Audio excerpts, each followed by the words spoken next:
Today is Tuesday, August 31st, 2021. Coming up on Roland Martin Unfiltered. In Texas, Republicans in the House approved a measure putting new limits on how and when Texas can vote, making it a crime for election judges to obstruct partisan poll watchers. This is the voter suppression bill House Democrats were trying to stop. It now goes to the Senate for final passage and then on to the Republican governor, and then it becomes law. We'll talk with a Texas House member on the show. New data suggests COVID-19 increases the risk of developing erectile dysfunction by nearly 6 times. We'll talk to a black doctor about that. In Virginia, Governor Ralph Northam grants clemency possibly to the Martinsville 7 who were wrongfully convicted for raping a white woman in the 1940s. Chicago cop is on desk duty after harassing and grabbing a black woman walking her dog in the park. Fitness guru Donna Richardson teamed up with her mom to launch a new mix of chicken and waffles. We will talk with both of them on the show. Plus, the latest on Hurricane Ida relief efforts and the evacuation in Afghanistan. Folks, it's a jam-packed show, and don't forget, also, we'll talk with HBCU students in Houston, Texas Southern University, how they're using the Nextdoor app to communicate and share with each other. It's time to bring the funk on Roland Martin Unfiltered. Let's go. He's got it. Whatever the biz, he's on it. Whatever it is, he's got the scoop, the fact, the find. And when it breaks, he's right on time and it's rolling. Best believe he's knowing. Putting it down from sports to news to politics. With entertainment just for kicks, he's rolling. It's on go, roll, roll, y'all. It's Roland Martin, rolling with Roland now. He's funky, he's fresh, he's real, the best, you know he's Roland Martin now.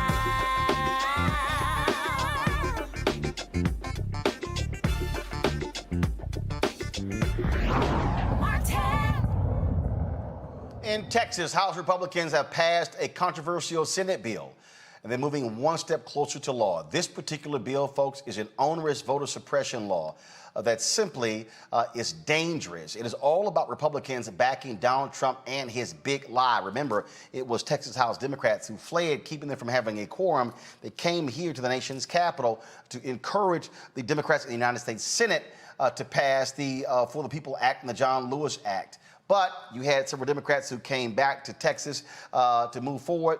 Republicans had a quorum. Now they're fastly moving forward on this bill. Mr. Murray moves the House adopt the Conference Committee report on SB 1. This is a record vote. The clerk will ring the bell. So Mr. Murray voting aye. Mr. Burrows voting aye.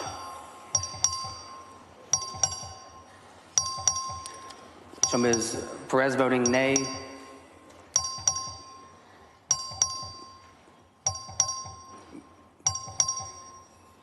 All members voting.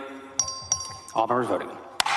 There being 80 ayes and 41 nays, the Conference Committee report SB 1 is passed.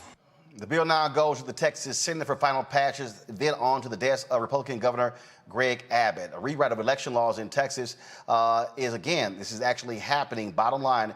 And so Democrats have been trying to stop it. This is why they have been making it clear to Senate Democrats they must do more. Republicans they were actually following the footsteps of Donald Trump, yelling how he lost the election, but he won Texas. Okay, they claim there are safeguards, and they accuse Democrats, frankly, of trying to delay the inevitable, installing this particular bill. Democrats say the new rules would have a disproportionate impact on voters of color.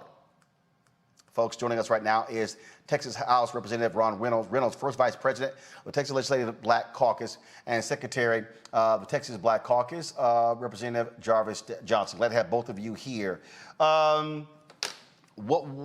So what happened here? You had more than 50 Democrats who left, came to Washington, D.C. to keep it from actually being a quorum. Did the Democratic caucus break down? Were there members who simply said, you know what, we just can't stay out? Because Abbott kept saying he's going to keep calling special session after special session. So just your take on what really happened here. Well, Fred, let me just say it's great to be back on your show. I love the shirt that you're wearing today. I know my colleague Jarvis Johnson really loves it with his purple and gold that he's wearing. But seriously, this is a dark day for Texas. Make no mistake, this bill was surgically designed to limit black and brown folks from voting that typically vote Democrat. This is a voter suppression Jim Crow 2.0 bill. The Republicans hate when we speak truth to power and call it what it is, but it was perpetuated based on the big lie voter fraud. They know it was no voter fraud, but they don't care. They want to suppress black and brown folks from voting. This is unpatriotic, it's un-Texan. A Texan, Lyndon Baines Johnson, signed the Voting Rights Act into law. A Texan, former President George W. Bush reauthorized the Voting Rights Act, and it is shameful that Texas passed this most restrictive voter suppression bill in this country. And myself and my colleague and some of us went to D.C. and we fought because we need federal legislation to stop states like Texas from passing these bills.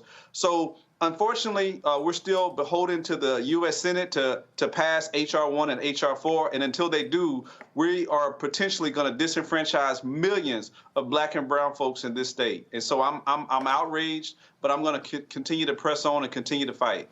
It was, breaking alert went out, Representative Johnson, that the Texas Senate, they've already moved on this particular bill, and they really were targeting Harris County. Let's just be real clear. They were targeting the large counties in Texas. They have been ticked off, pissed off that they've been losing seats in Harris County, in Dallas County, and they did not want election officials in Harris County and Dallas County actually expanding access to the ballot. That's absolutely correct. And that's exactly what they're continuing to do. As they continue to say, oh, we've expanded voting hours. Yeah, you expanded voting hours for smaller counties, but you've really stripped away the voting hours for counties like Harris and Austin and Travis and all those Democratic counties. And so at the end of the day, this is the most horrible voting bill that I think we've seen thus far, that this nation has seen, and people are not realizing how punitive it would be, and just how ultimately ridiculous this bill is. It's an intimidating voting bill in itself. One of the provisions in the bill, Roland, is if a disabled person, you can still vote from your car if you show that there is a disability, that you actually can go to the polls. They'll bring the voting machine out to you. In this bill, it literally says that the poll watcher has to have the ability to see what you're doing, which means that the poll watcher has to have access to get inside of your car as you're voting. That's literally how they're going to use this bill as a bill to intimidate people. The most sacred things in America have always been our confession, our taxes, and our voting rights. And this is what they're trampling on. They're trampling on our ability to have a free and have free access to voting. And they are definitely targeting those Democratic counties that are doing a fantastic job of making sure that we're able to get people to the polls, and the Republicans are literally trying to stop people from getting to the polls. Here is a paragraph of the New York Times article. This is it also bars election officials from sending voters unsolicited absentee ballot applications and from promoting the use of vote by mail. So, Representative Reynolds, I'm trying to understand here. That means that election officials can't promote to the public vote by mail? That is absolutely correct, Roland. Think about that. Think about that for a second. I need to. So, what you're saying is they can't run commercials. They can't put out. I mean, the way I'm reading this, if you are the Harris County Elections Department, you can't even put a tweet out encouraging folks to vote by mail. That is correct, Roland. You're reading that correct. The strict language of that bill is designed so that there is less assistance promoting elections. Yeah, you read it right. It's crazy. I mean, this is backwards. It's almost unfathomable to think that this is real. This should be some kind of satire. This should be some kind of a crazy TV show of what it is, fake news. But this has happened in our state right before our very eyes, and it is designed so that you don't help vulnerable communities that need more help. It's the affluent communities don't need as much help. But we know that some people from lower socioeconomic backgrounds, younger people, disabled, some people that are new immigrants to this country, they need more assistance. Well, this bill is to curtail that and to prevent them from doing that. It's also to empower partisan poll watchers like the Proud Boys to come in Fifth Ward and Acres Home in black communities and intimidate them so that they won't vote. So there's a lot of gotchas in this bill, including more extreme penalties so that you can prosecute more people like Crystal Mason and Purvis Rogers that make simple voting mistakes with felony convictions. It is so laced with so many voter suppression tools that it's unreal. Representative Johnson, again, this is what the New York Times article says. The bill greatly, to the point Representative Reynolds just said, the bill greatly empowers partisan poll watchers, creates new criminal and civil penalties for poll workers, and erects new barriers for those looking to help voters who need assistance, such as with translations. It requires large Texas counties where Democrats perform better to provide live streaming video at ballot counting locations. So what about the smaller Republican counties? Are they required to have live streaming? You know, at the end of the day, I actually don't know. You know, the bill is only applicable when they want it to be applicable. Again, this bill is going to be used as a weapon to intimidate people. And so what works in their community certainly won't work in ours, because let's just think about for a second, because if what's good for the goose is good for the gander. So at the end of the day, let us send poll watchers into their communities. Now, if a bunch of strong-minded, strong-willed, very intelligent Omega men walk into the polls, if one of their polls, and just simply stand there, we'll be considered an intimidating force and will probably be asked to leave. But yet those same poll watchers can come and be in Fifth Ward, in Acres Homes, in Sunnyside, and some of our black communities, and they have to have full and complete access to wherever voting is taking place. Well, here's the deal. Look, Representative Johnson, I'll be honest. I'll be perfectly honest. This, to me, is where Democrats or others should actually do exactly what you just said. Exactly. Okay, okay, fine. We're going to send a group of black men to these white polling locations, and let's see how they respond. And then dare Fox News to say, oh, they're wrong. Because we saw how Fox News acted a fool when a couple of new Black Panther Party members were at a polling location in Philadelphia. Hell, Megyn Kelly talked about that for damn near 5 years. Let's send them over there. Let's send the Black Panthers, the new Black Panthers. Let's send those brothers over into their communities, into River Oaks, into the affluent areas, in the Republican strongholds. That's what I want to see. If it's good for the hood, it should be good for the suburbia as well. So I recommend that we take them up on that. Let's do that. But it's not a one-size-fits-all approach. It's a tale of the two communities. They want to be able to punish the urban areas that tend to vote Democrat, and then they give exemptions for those rural areas that tend to overwhelmingly vote Republican. They even said it overtly that they didn't need it there. So that's what's going on. So what, Representative Johnson, what next? I mean, this is where, at some point, this is where Joe Manchin and Kristen Sinema got to wake the hell up and realize that if they keep sitting here standing firm with not any of the filibuster, these laws will take effect and will be in place in the 2022 election that could very well, first of all, erode Democrats controlling the U.S. House. They could lose the United States Senate. They're going to be sitting in the minority because they want to uphold, they won't even do a carve-out to end the filibuster for voting.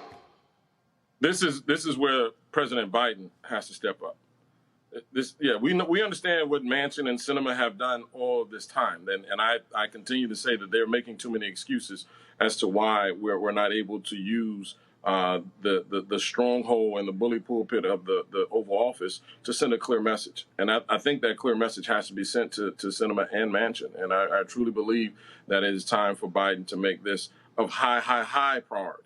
and don't get tricked and fooled with some of the antics that they're pulling with the Afghanistan and keeping him off kilt with everything else. But we need to be focused on this. And so it is time that the presidential office step up and be strong about this, because we already know the Republican Party are going to be unapologetic if, in fact, they're able to take the Senate back. We already know the filibuster is gone. We know that. And so it's just as unapologetic as they've been, that's just as unapologetic as we have to be in using our opportunities and our power to make sure that we protect all citizens of America, and in particular all citizens of Texas, because we understand the Republican Party only care about their base. They don't care about American citizens. They don't care about Texas citizens. They only care about the Republicans. And so we as Democrats work hard for everyone. Either one of you may not want to comment on this, but here's a quote that's in the Texas Tribune. Quote, "This bill is not good enough for me to vote for. I think it still has major flaws that will create problems down the road. And all I can hope is that if those problems occur, that we come back here in 2 years and fix it, because the worst thing we could ever do is prevent someone from exercising their constitutional right to vote." This is Representative Garnett Coleman from Houston, representing a black district, who came back to Austin to help Republicans, frankly, meet a quorum. Brother, that was the whole point of us staying out and staying strong. Unfortunately, there were too many people that felt there was a different way of doing it. There was different tactics that could be used. But the only tactic and the only tool that we had that was going to be effective was to continue to break quorum, to make this bill go away, to bring them to their knees, to then make sure we walk into redistricting where there was no time and no opportunity to talk about a voting bill that was totally unnecessary. And so, unfortunately, there were those that felt the pressure of Twitter, that felt the pressure of social media, and fell for the lie themselves. Well, like right here, this is the article. On Tuesday, Democrats decried the Senate's objection to the Mason Amendment, with State Representative John Turner, Democrat from Dallas, stating he hoped it was, quote, not because they believe that more people in situations like that of Crystal Mason should be prosecuted or imprisoned, unquote. Coleman and Turner were part of the panel that worked out the final version of the bill in backroom talks. So, I'm sorry, they actually thought Republicans were going to go along with that? Look, Roland. Maya Angelou said it best. When people show you who they are, believe them the first time. They knew what these Republicans were going to do. There was no reason that we should have broke quorum when there was no negotiations. We came back and they did what we knew they would do. They ran this bill down our throats. They didn't accept any amendments, and they passed this voter suppression bill that's going to be to the detriment of black and brown communities. So they are going to have to answer that to their constituents. I know my constituents that put me in office were very sure of why I was holding out, because I told them why, and they supported that. Only Republicans were the ones who were criticizing me, calling me, "Get your ass back to Austin." Jarvis received those same racial epithets. So those were the people that wanted us to go back so they could put an assault on black and brown communities. So I'm very disappointed in my colleagues that went back. We got nothing for going back other than getting railroad, and now we have this bill that we're hoping the U.S. Senate will bail us out, because if they don't, Lord help us, we're going to lose massively. Even though we gain black and brown populations for the U.S. Senate, there are more blacks in Texas than any other state in this country. Blacks will not be well represented when it comes to redistricting because of gerrymandering. And I'm pissed off, to be quite frank with you, because so many people made tremendous sacrifices so that we could overcome voter suppression laws. And here we are in 2021, under the auspice of the big lie, we got Senate Bill 1, Jim Crow 2.0. I just literally have no idea what the hell Representative Coleman is talking about by saying hopefully we can come back in 2 years. Well, with these changes, Representative Coleman pretty much guarantees that Republicans will further cement their hold on the Texas legislature. So how in the hell you think they're going to change it in 2 years? I don't quite understand. Gentlemen, we appreciate it. Thanks a lot. Thank you.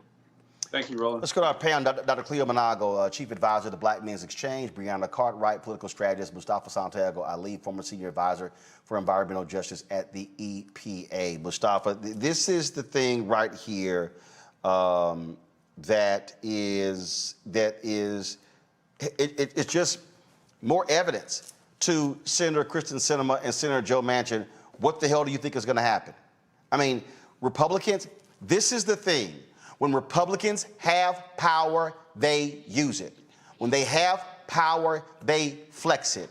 You have these weak-ass Democrats, Sinema and Manchin, and yes, a few others, Dianne Feinstein and others. Oh no, what happens if one day we're not in power, we in the filibuster? Well, guess what? Your ass may guarantee you're not in power because when all these laws go into effect, you're going to see the Republicans take control of the U.S. House, take control of the United States Senate in 2022. By controlling the legislatures, they already control the gerrymandering process, so they could very well gerrymander themselves into winning back the U.S. House. Yeah, you know, Republicans, they follow their strategy. They don't vary off of it. And they understood that, I believe since 2010, you got 10 million new people who have moved to Texas. And the last study that I saw said 9 out of 10 of those were people of color. So how do you control that type of a situation? You utilize these types of tactics to make sure that the folks can't have power because the power is associated with your vote. My dad used to tell me, you make sure you don't break the picket line. You got to stand strong together if you actually want to have something better to actually happen for yourself, for you to actually be able to get the rights that you should have as a worker. And I translate that into this moment. You know, for those folks who decided to go back to Texas and to, you know, give the quorum that was necessary, you were literally giving the Republicans the justification and the power to do these types of actions. So now we find ourselves focused on the Senate once again with Manchin and Sinema.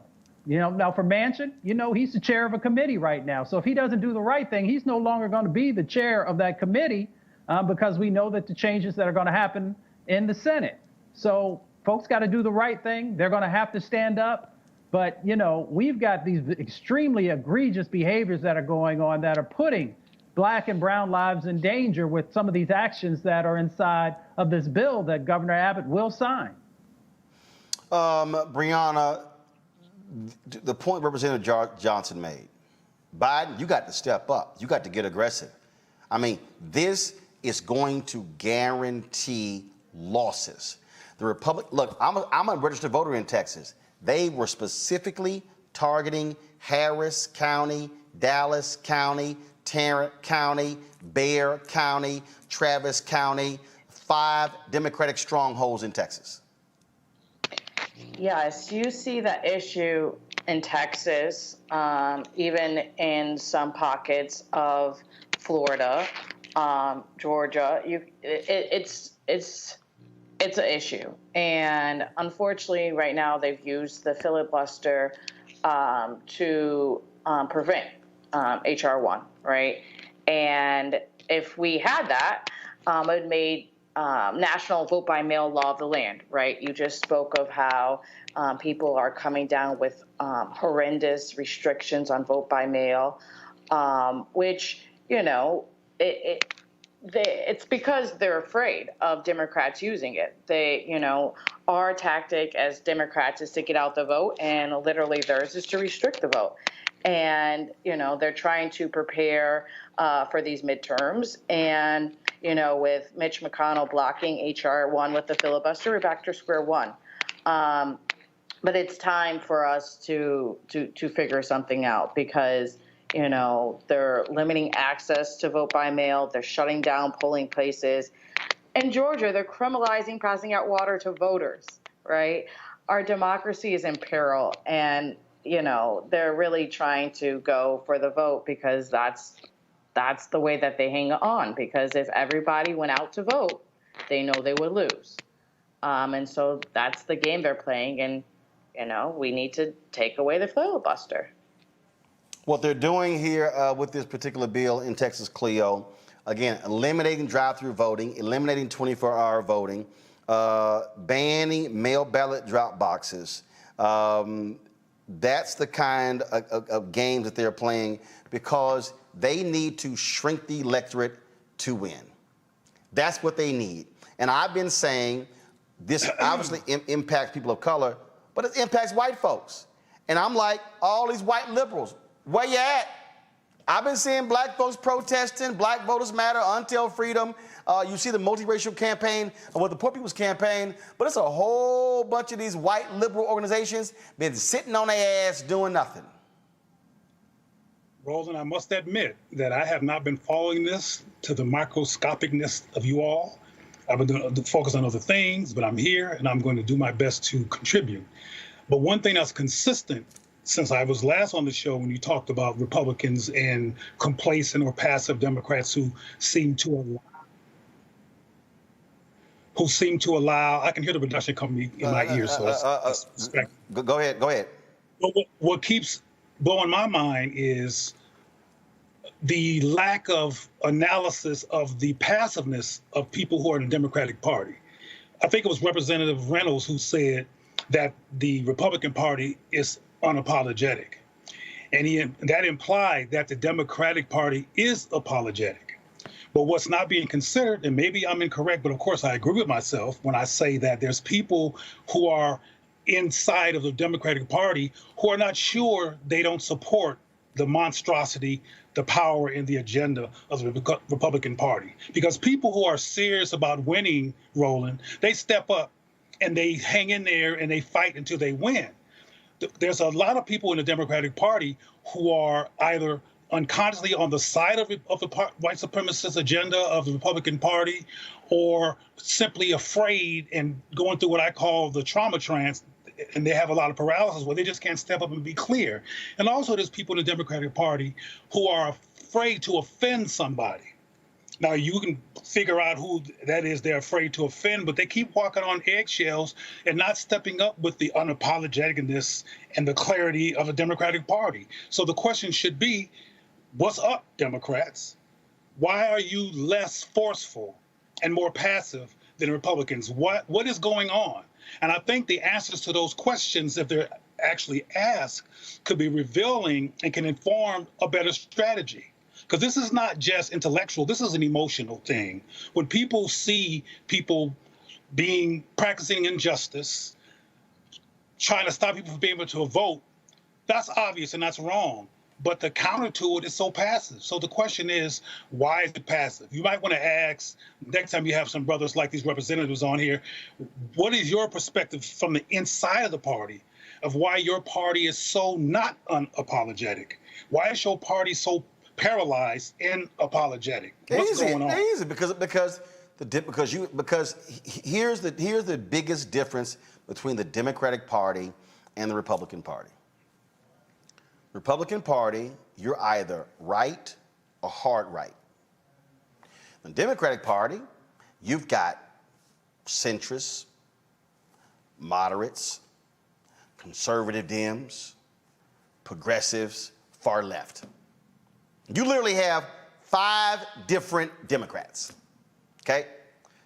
Republicans is 2 Republicans. Far right and right wing. That's it. That's 2.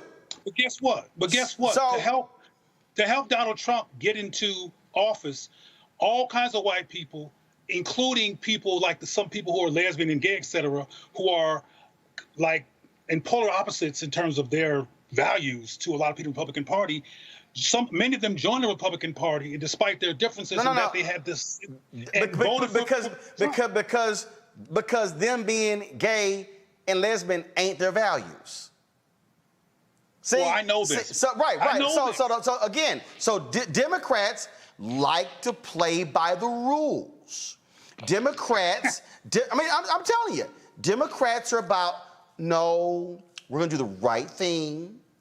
It's gonna be fair and just. Republicans are like, damn that, we in power. They don't care. The last 4 years, Mustafa, not man Republican gave a damn about the federal deficit. They didn't care. We in power. Now all of a sudden, oh, the debt ceiling. We're not going to vote to increase the debt ceiling. They didn't give a damn when the debt ceiling when Donald Trump was there. They use power. And that is the difference between these two parties. Democrats like playing, no. If you're in a fight, you should not pick up a tree branch and hit somebody over the head with it where you're in a fight. Republicans are like, I'm gonna grab a tree branch, I'm gonna grab a lead pipe, I'm gonna grab whatever I need to knock you the hell out, that's what I'm gonna do. That right there, Mustafa, is the difference. Republicans street fight. They don't care if it's dirty. They just go get the job done. They're very focused. When I worked on Capitol Hill, it was amazing to see how they utilized the exact same language. Every person did not vary one iota. And that's the laser focus that you gotta have. And the Democrats have to get laser focused. It is all, every one of the issues that I work on and care about, it is all tied back to the vote. So that should be President Biden and everybody else's main focus, is making sure that we are protecting the vote. Because if you don't have the vote, if you care about climate change, trust me, we're going to lose on climate change, because if you don't have the right people in office and you don't have the resources going to the right places, it's game over. If you care about racial justice issues, if you don't have the vote, then you can forget about us ever getting the reforms that all of us are working so much on. If you care about housing, housing is not going to happen for our people if we don't have the vote. Now, folks will say, well, we've had that in the past. This is our moment now. If we don't get this stuff right in this particular moment, all of it that everybody worked for, that everybody suffered for, that folks lost their lives, they took beat downs and everything else, it's all gone. It's just that simple. So that's why Biden, that's why the folks in the Senate, they got to stand up and do the right thing. And that's why each and every one of us got to pick up the phone. Stop acting like you don't have power. You have power unless you give it away. Pick up the phone and continue to call folks, continue to email them, continue to text them if you got their numbers, to let them know what you expect. And then show up. When we're up there on Capitol Hill and folks have been up there actually rallying and protesting and getting arrested, and when you look around and you don't see a whole bunch of the other folks who should be there, then you're sending a signal across the country that this moment, that this particular issue isn't as important as it actually is. Stop giving your power away and hold people accountable. Well, the question now is what's going to happen in the United States Senate with Democrats. I doubt they do anything because Sinema and Manchin have dug in. Folks, let's now go to New York, where day 9 of the R. Kelly trial. Today, Suzette Mayweather, Kelly's former employee, testified the R&B superstar once had his girlfriends fight one another as punishment.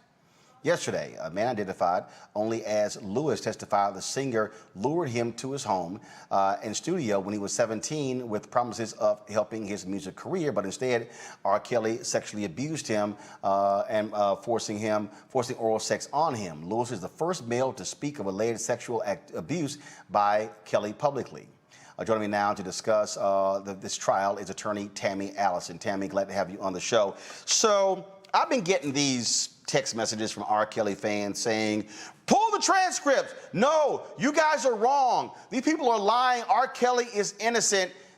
These people really believe that R. Kelly, his defense, is winning this trial. Your assessment? Thank you for having me, Roland. Listen, Robert Sylvester Kelly is always going to have some super fans, right? But the fact remains, this is a federal case with a federal district court judge and a federal jury that has been instructed. These are very serious charges.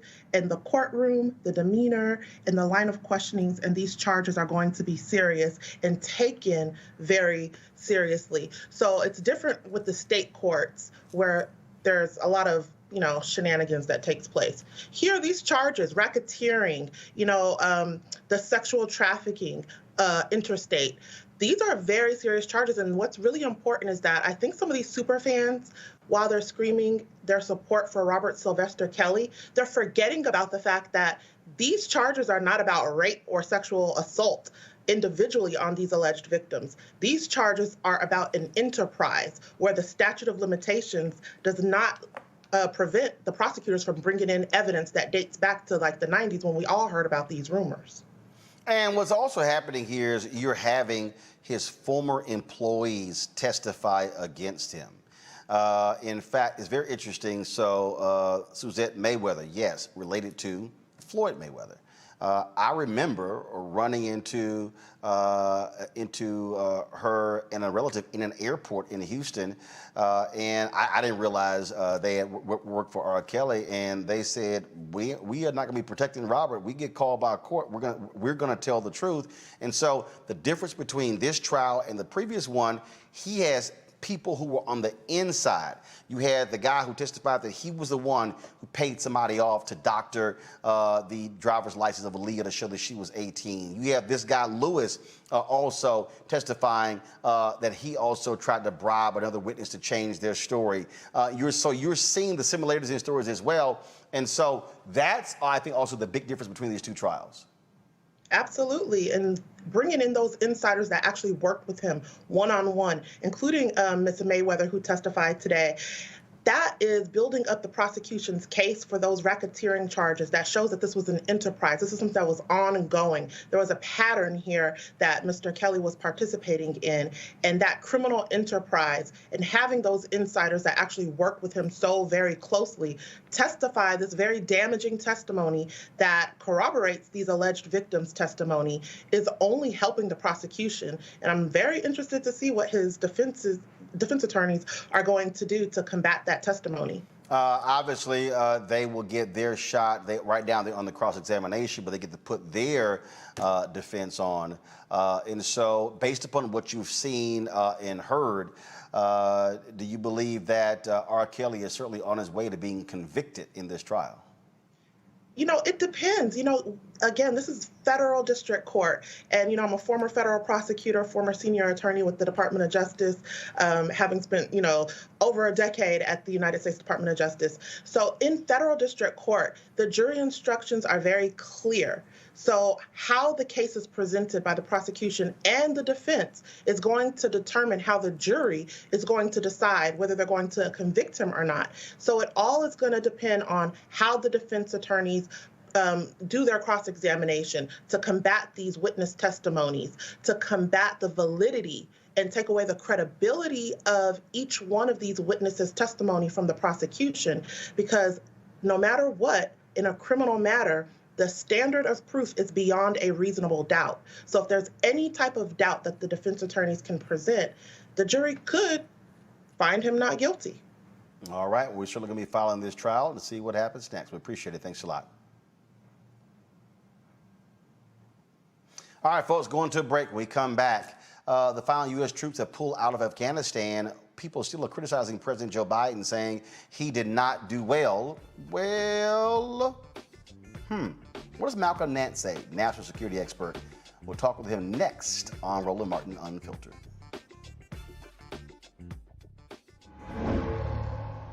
All right, so a lot of y'all are always asking me about some of the pocket squares that I wear. Now, Robert don't have one on. Nope. Now, I don't particularly like the white pocket squares. I don't like even the silk ones. And so I was reading GQ magazine a number of years ago, and I saw this guy who had this pocket square here, and it looks like a flower. This is called a shibori pocket square. This is how the Japanese manipulate the fabric to create this sort of flower effect. So I'm going to take it out and then place it in my hand so you see what it looks like. And I said, man, this is pretty cool. And so I tracked down, it took me a year to find a company that did it. And so they make these about 47 different colors. And so I love them because, again, as men, we don't have many accessories to wear, so we don't have many options. And so this is really a pretty cool pocket square. Now, what I love about this here is you saw when it's in the pocket, you know, it gives you that flower effect like that. But if I wanted to also, unlike other, because if I flip it and turn it over, it actually gives me a different type of texture. And so therefore it gives me a different look. So there you go. So if you actually want to get one of these shibori pocket squares, we have them in 47 different colors.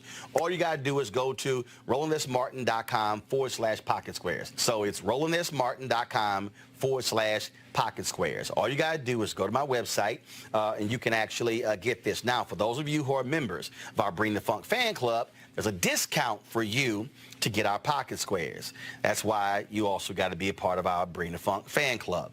And so that's what we want you to do. And so it's pretty cool. So if you want to jazz your look up, you can do that. In addition, y'all see me with some of the feather pocket squares. My sister, who's a designer, she actually makes these. They're all custom made. So when you also go to the website, you can also order one of the customized feather pocket squares right there at rolandsmartin.com/pocket squares. So please do so. And of course, that goes to support the show. And again, if you're a Bring the Funk fan club member, you get a discount. This is why you should join the fan club. Hi, I'm Teresa Griffin. Hi, my name is LaToya Luckett, and you're watching Roland Martin Unfiltered.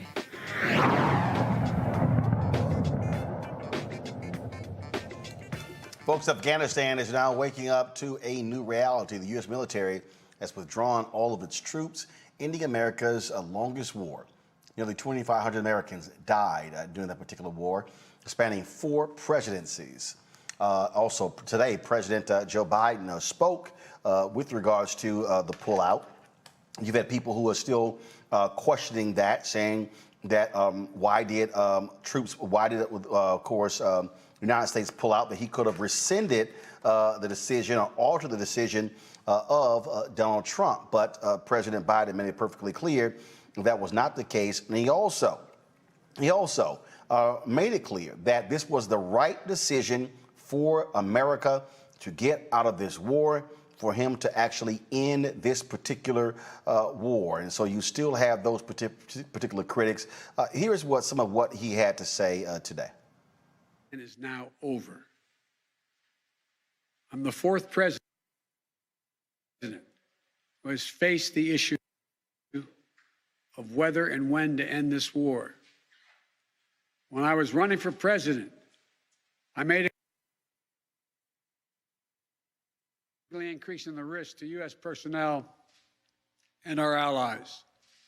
As a result, to safely extract American citizens before August 31st, as well as embassy personnel, allies and partners, and those Afghans who had worked with us and fought alongside of us for 20 years, I had authorized 6,000 troops, American troops, to Kabul to help secure the airport.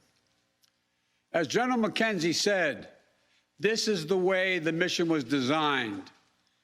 It was designed to operate under severe stress and attack, and that's what it did. Since March, we reached out 19 times to Americans in Afghanistan with multiple warnings and offers to help them leave Afghanistan, all the way back as far as March. After we started the evacuation 17 days ago, we did initial outreach and analysis and identified around 5,000 Americans who had decided earlier to stay in Afghanistan, but now wanted to leave. Our Operation Allied Rescue ended up getting more than 5,500 Americans out. We got out thousands of citizens and diplomats from those countries that went into Afghanistan with us to get bin Laden. We got out locally employed staff of the United States Embassy and their families, totaling roughly 2,500 people. We got thousands of Afghan translators and interpreters and others who supported the United States out as well. Now we believe that about 100 to 200 Americans remain in Afghanistan with some intention to leave. Most of those who remain are dual citizens, longtime residents who had earlier decided to stay because of their family roots in Afghanistan. The bottom line, 90% of Americans in Afghanistan who wanted to leave were able to leave. And for those remaining Americans, there is no deadline. We remain committed to get them out if they want to come out. Secretary of State Blinken is leading the continued diplomatic efforts to ensure safe passage for any American, Afghan partner, or foreign national who wants to leave Afghanistan. In fact, just yesterday, the United Nations Security Council passed a resolution that sent a clear message what the international community expects the Taliban to deliver on moving forward, notably freedom of travel, freedom to leave. And together, we are joined by over 100 countries that are determined to make sure the Taliban upholds those commitments. It will include ongoing efforts in Afghanistan to reopen the airport, as well as overland routes, allowing for continued departure to those who want to leave, and deliver humanitarian assistance to the people of Afghanistan. The Taliban has made public commitments, broadcast on television and radio across Afghanistan, on safe passage for anyone wanting to leave, including those who worked alongside Americans. We don't take them by their word alone, but by their actions. And we have leverage to make sure those commitments are met. Let me be clear. Leaving August the 31st is not due to an arbitrary deadline. It was designed to save American lives. Joining us right now is counterterrorism expert Malcolm Nance. He is the author of several books, including The Plot to Betray America, How Team Trump Embraced Our Enemies, Compromised Our Security, and How We Can Fix It. The reality is this here, Malcolm. President Joe Biden had the guts to do what his predecessors did not, and that is end this war. Nearly 2,500 troops. I've seen estimates ranging from $2 trillion to $20 trillion spent in Afghanistan. The initial focus was achieved, taking out Osama bin Laden and also reducing the capacity of al-Qaeda there. And so when you see these war hawks who continue to yell, oh, we should stay, we should reinvade Afghanistan, did they not learn? Well, to be honest, it's almost as if the last 20 years did not happen. And that many of these people, and journalists included, who gave like totals of 14 and 15 complete minutes of war coverage in the last, 10 years, just don't believe that this story should end. So we have these people who want to carry out retaliatory attacks for a suicide bombing attack, or to continue our presence in Afghanistan, which would bleed us even further in manpower. It would bleed us economically. It would take our eye off the ball of restoring America as a great nation state. And there were some strides made in Afghanistan. We have to give credit that over the last 20 years, we did allow the education of women. We did allow a more expanded press in the country. But the very fact that Donald Trump carried out a secret deal with the Taliban and negotiated a peace treaty behind the backs of the government of Afghanistan and signed that peace treaty on 26 February 2020, it became clear to every person in Afghanistan that the United States had cut a deal with the Taliban, and the Taliban were going to come in eventually as the leadership and the rulers of that country. So explain this. So Malcolm, explain this. So you hear people say, oh, I love these Republicans who say, well, Biden didn't have to abide by that agreement. He could have junked it. Yeah, he could have junked that agreement. And what you would have had was open warfare with only 2,500 troops in the United States in that country. One of the biggest problems that we had was what we call green on blue violence, which were Afghans who were Taliban who were infiltrated into the government or who had a private gripe with certain American trainers and would just come up, take their weapons and kill them. I mean, we could have lost numerous people had the fighting season started again. The Taliban had been left unchecked. They had been, this treaty was supposed to be conditional. Donald Trump adhered to none of the conditions. So Joe Biden saw the writing on the wall, and he could have adhered to the treaty, which said the United States was supposed to leave on May 1st. Donald Trump himself in his last weeks tried to get his acting Secretary of Defense to remove every U.S. soldier before January 1st of this year and abandon all U.S. equipment in the country. Not the stuff that belonged to the Taliban, the stuff that belonged to us. So Joe Biden extended that, sat down with the Joint Chiefs, and came up with a plan.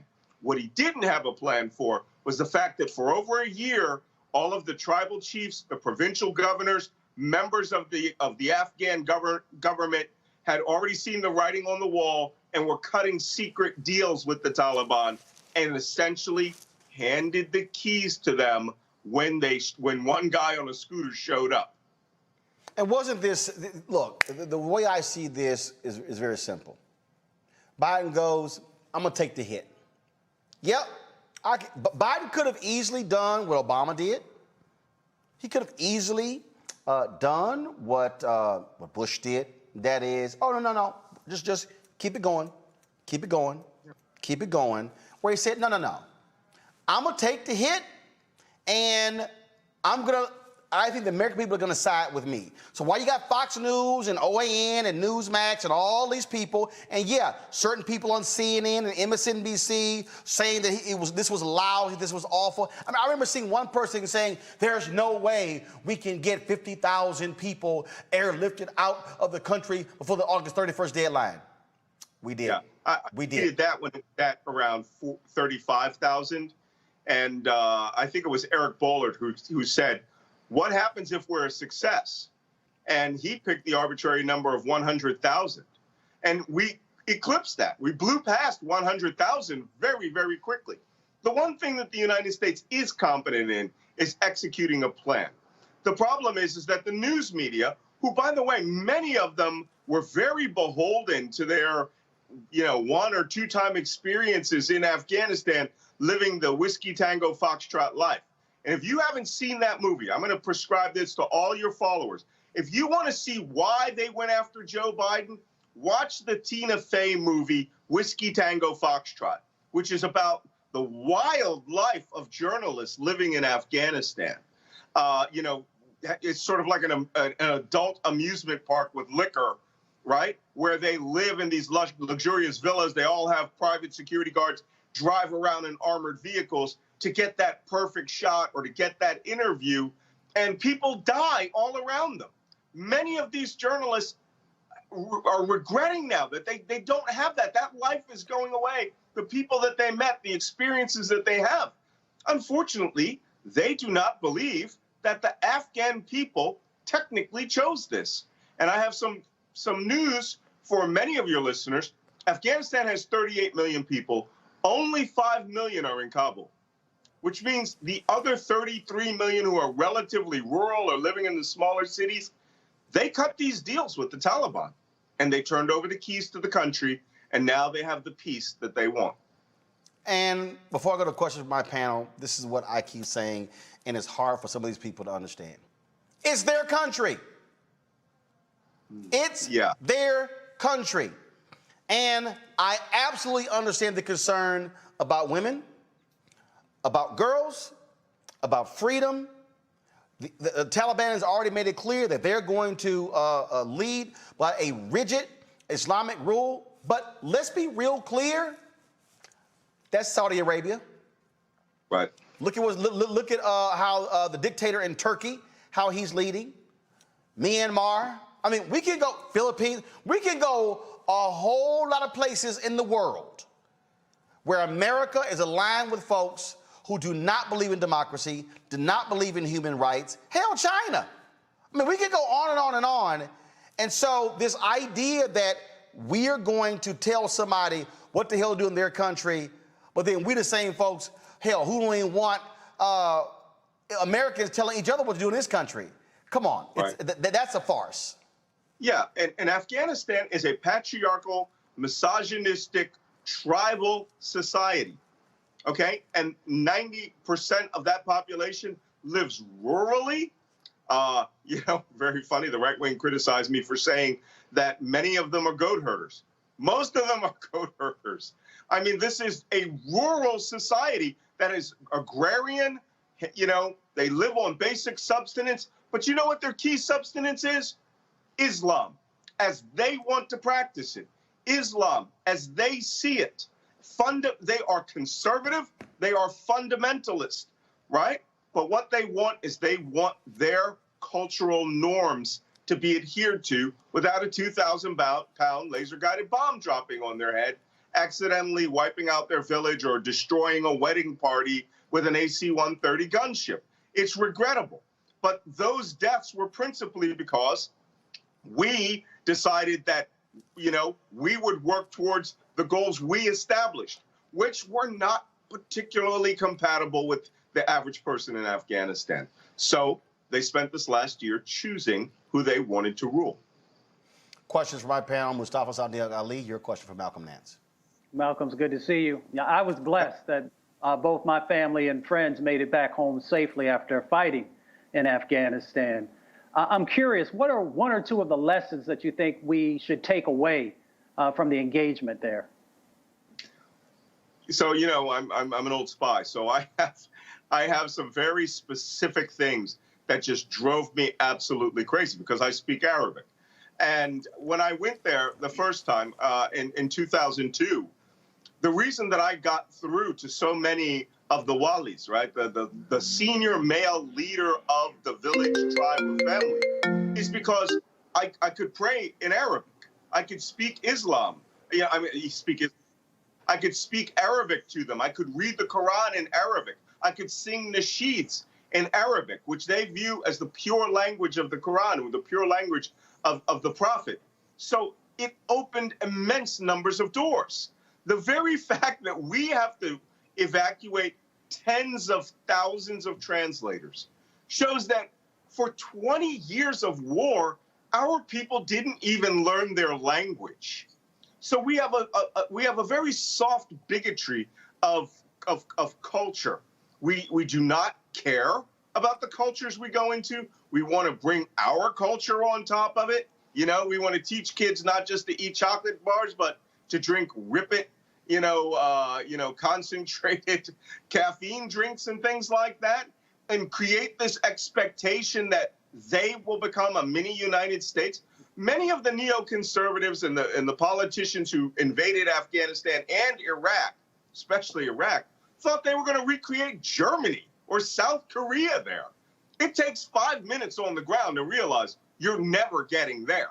This is not a place where a Marshall Plan could build them up economically and you could change their culture into being, freedom-loving, small d Democrats. These people live tribally. They defeated Genghis Khan and Alexander the Great and the British twice and the Soviet Union with their interfamilial tribalism.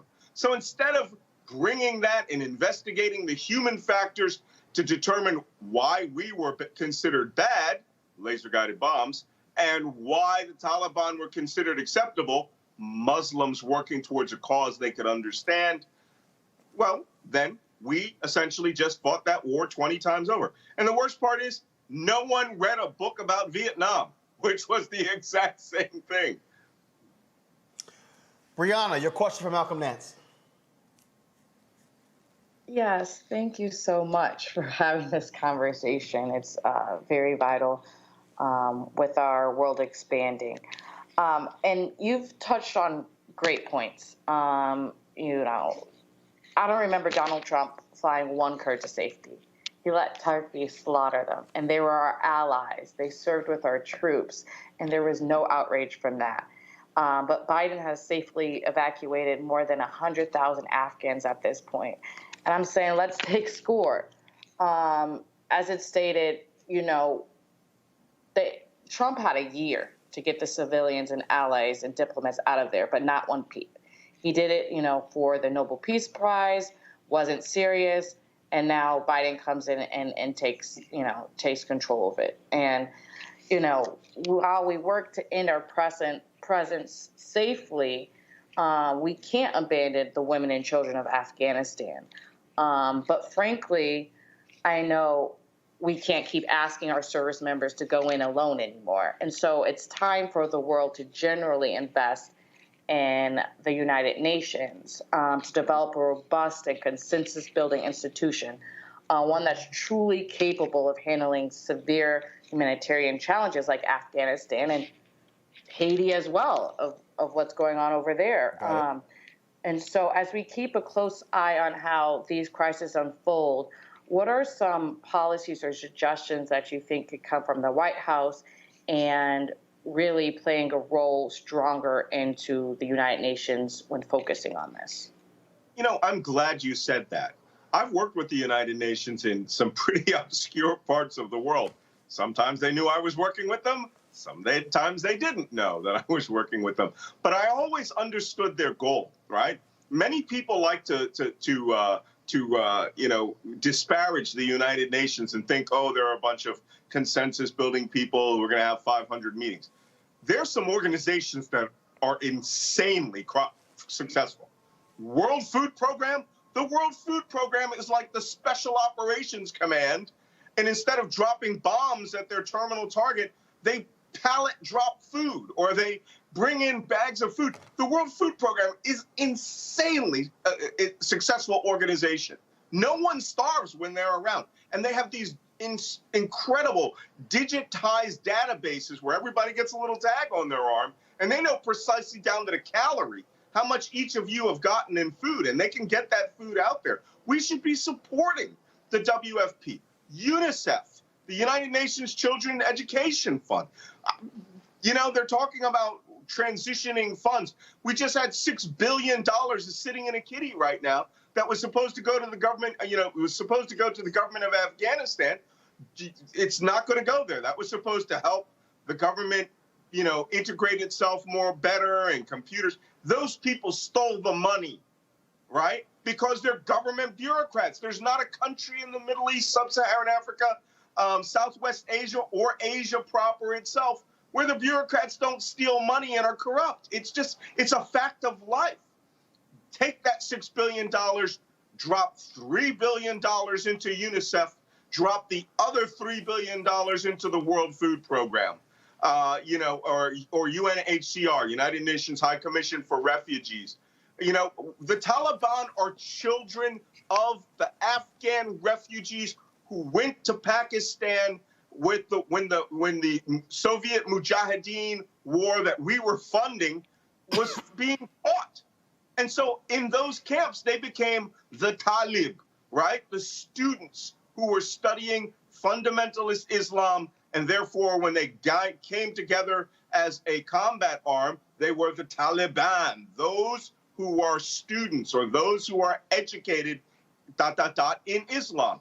Well, maybe we can moderate some of that with United Nations High Commission for Refugees. Drop $10 billion in their laps, and the UN will work with the countries the Taliban trust. Qatar, Oman, Turkey, and in some respects, Pakistan. And maybe we can maintain these gains for women. Maybe the Taliban don't want to be North Korea of Southwest Asia. Maybe they want to be the Saudi Arabia of Southwest Asia, which means women will put the burqa back on.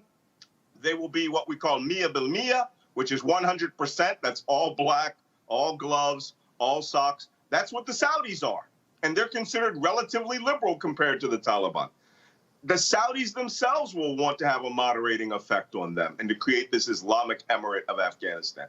But we have to support the global organizations. And the minute we do this, we execute the Malcolm Plan, the right wing will go crazy about the New World Order because they're crazy. And they hate anything that will benefit people of color on the other side of the world, even if it is the most successful food programs that moderates the Taliban's extremist activities. These people won't care. You and I both know that. Final question, Cleo Monago from Malcolm Next. Greetings, Malcolm. It's good to meet you.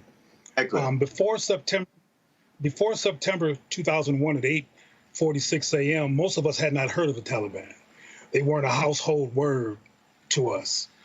I've been told that they're a terrorist organization. I've also been told that before 9/11, this country, I think it would maybe have been the younger Bush, had invested in the Taliban and given money to the Taliban.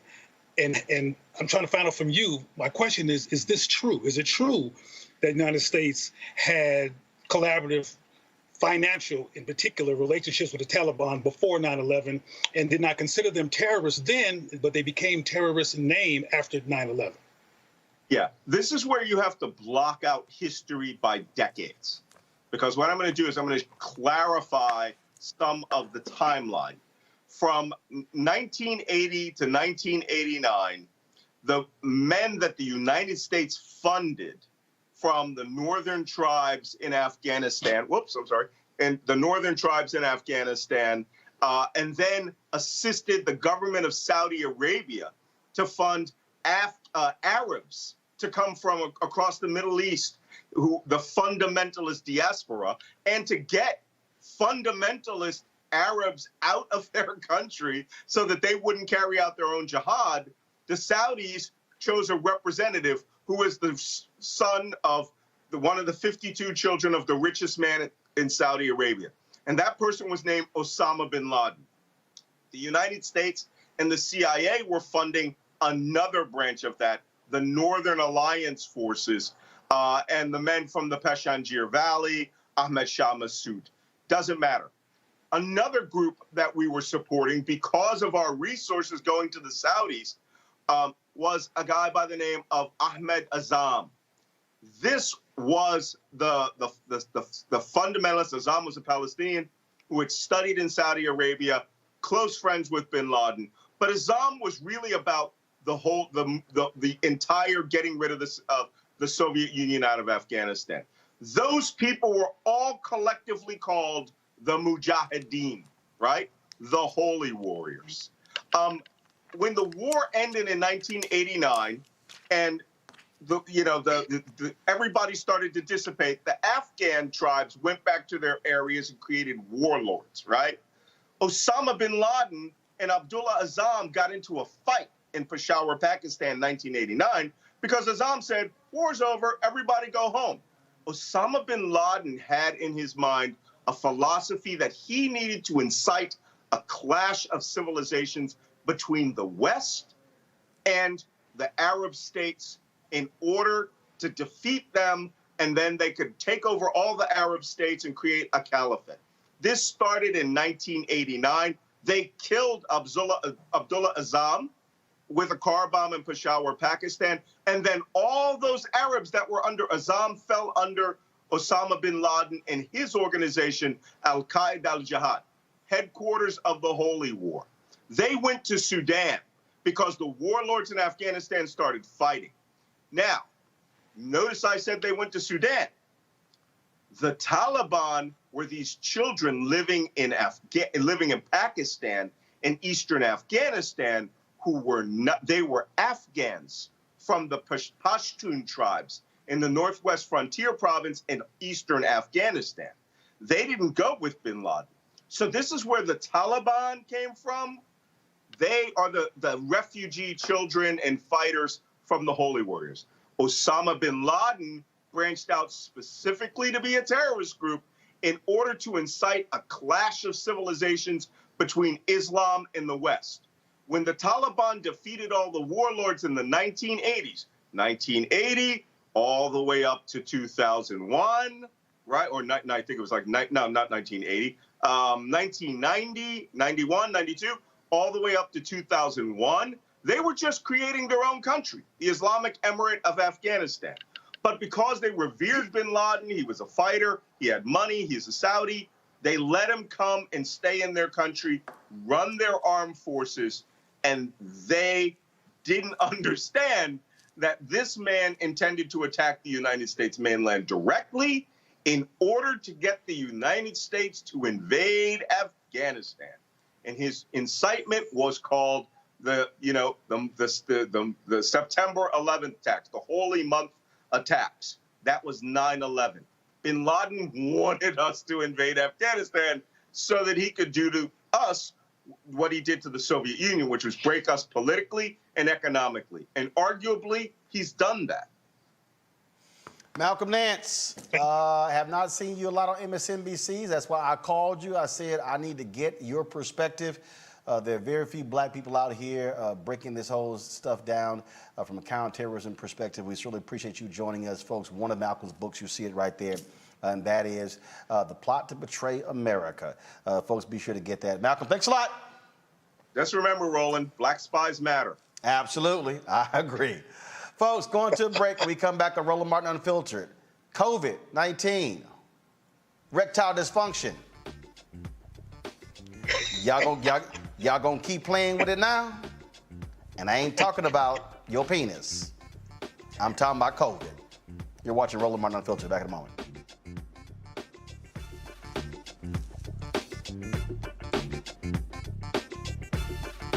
I believe that people our age have lost the ability to focus the discipline on the art of organizing. The challenges, there's so many of them and they're complex, and we need to be moving to address them. But I'm able to say, watch out, Tiffany. I know this road. That is so freaking dope.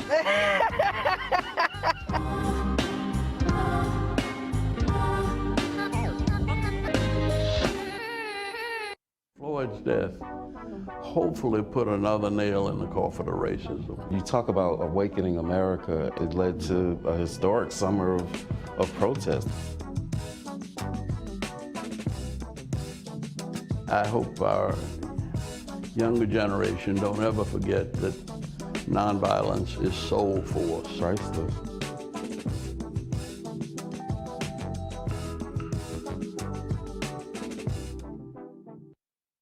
I'm Chrisette Michelle. Hi, I'm Chaley Rose, and you're watching Roland Martin Unfiltered. We know COVID is ravaging communities nationwide. Folks, to date, there are 39,953,651 reported cases of COVID. 656,482 people have died as a result of COVID-19. Patients are filling hospitals, overwhelming ICUs. 98% of those who are in ICUs are unvaccinated. Folks, ICU beds are near capacity in 5 southern states: Alabama, Georgia, Texas, Florida, as well as Arkansas.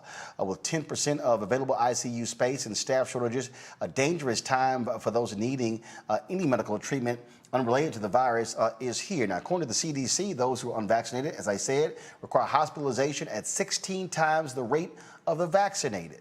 And one of the issues that COVID-19 has also impacted, erectile dysfunction. There are a number of post-COVID conditions, including frequent headaches, continuing coughing, difficulty breathing, shortness of breath, and that's it, erectile dysfunction. A recent study found that COVID increases the risk of developing erectile dysfunction by nearly 6 times in young men in real-life setting. The flip side is if you already have ED, you're more likely to contract the virus. Joining me now is primary care and HIV physician, Dr. Oni Blackstock. Glad to have you on the show. So, all right, Dr. Blackstock. So, I got this Stuck on Stupid Fool on my YouTube page. Is always complaining, and it's like, this. So, first of all, he tries to go by the name of Truth Seeker. That's a joke. Goes, Roland, stop the fear already. Cut it out. You detail all of this on your Twitter feed. I saw it. I retweeted it, where you laid out. Y'all can sit in and joke all you want to, but COVID could very well create erectile dysfunction in a lot of young men. Yes, thank you so much for having me on. We're getting more and more data as this pandemic continues on around sort of the many different ways in which COVID affects the body, including long term. We know that it affects the lungs, the heart, the brain, and increasingly we're getting more data to suggest it also has an impact on erectile function, which isn't surprising. The erectile tissue has tons of blood vessels, and we know that its impact on the lungs and the heart and brain are related to blood vessels and the inflammation that the virus causes. So the fact that we're getting more data on it potentially causing erectile dysfunction isn't too surprising. Okay, so again, walk folks through this. Who they love to doubt stuff. I doubt this, I doubt that. All right, you're gonna doubt and you're gonna be limp. Right. So, the virus causes a lot of inflammation in the body. And one thing that it does is it actually causes the lining of the blood vessels to become inflamed, which then causes clotting or clots to happen. And so I know some of your viewership have probably heard of folks who've gotten pulmonary embolism, so clots to the lungs, clots in their legs, affecting their heart, strokes related to COVID-19. And it's similar, again, with the penile tissue, which has a very very heavy and intense blood supply.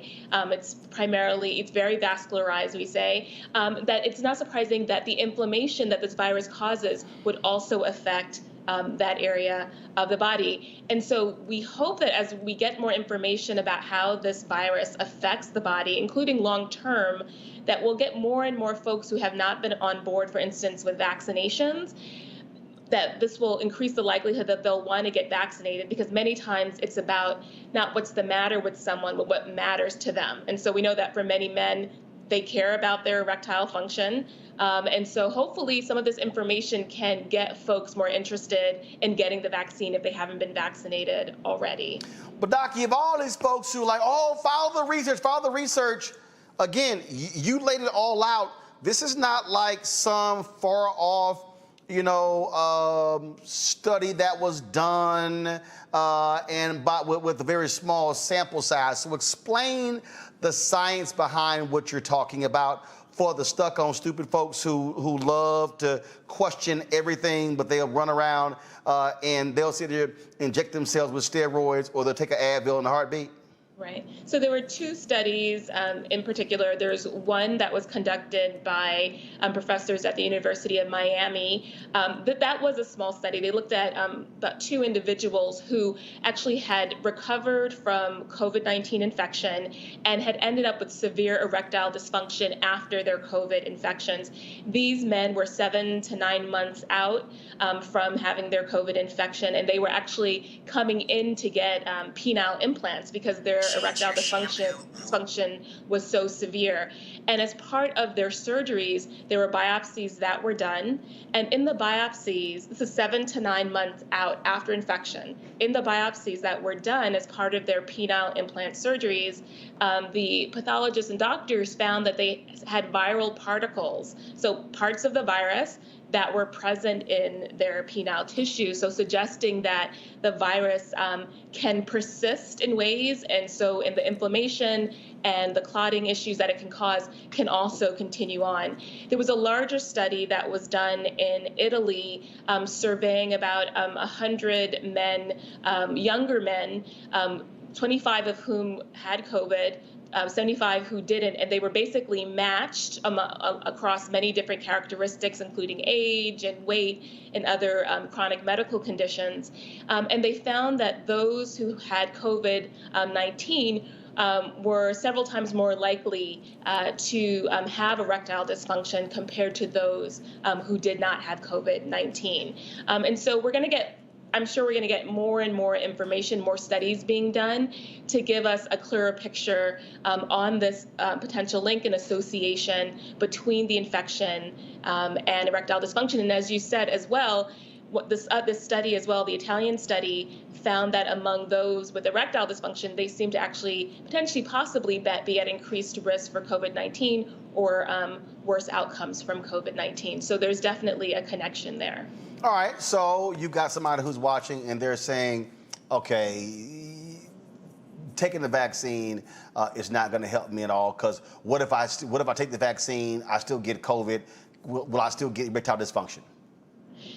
So the thing is, we know just from all of the accumulating data that we have about the vaccine, there is no indication that there is an association with the vaccine in terms of affecting male sexual function. However, we do know, and we do have accumulating data suggest that if you do get infected, that could impact your erectile function. And so I think people need to look at, what is the data that we have for the vaccine and potential side effects.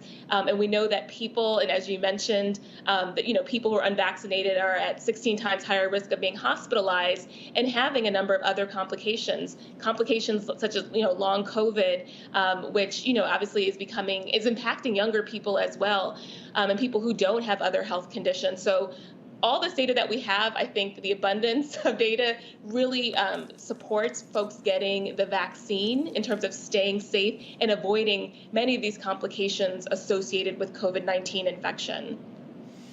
Well, Dr. Blackstock, we certainly appreciate it. Hopefully those who are watching are paying attention. Again, what our goal is very simple. We're going to bring on actual black doctors, black scientists, black experts to break this thing down. I don't have these conspiracy theory people on here. People keep saying, why don't you have so-and-so? No, I don't have ridiculous people. And so if somebody wants to sit here and contest the information, that's fine. They can go right ahead. But go ahead and take your chances and then see what happens when you can't perform. I agree. Thanks so much for having me on. Thanks a lot. I want to go to my panel here. Cleo, I want to start with you. Look, it amazes when you try to kick out information, and first they all, it's the white doctors. Then they come back, but the black doctors tied to big pharma. And I'm sitting there going, all right, well, who you going to believe? Then again, when the folk get sick, who they run to? The same doctors. Well, I'm involved in a Maryland statewide COVID-19 vaccine literacy project and have been on the street in conversation with folks, particularly black folks who are resistant to getting vaccinated. And maybe this erectile dysfunction claim might be a motivator.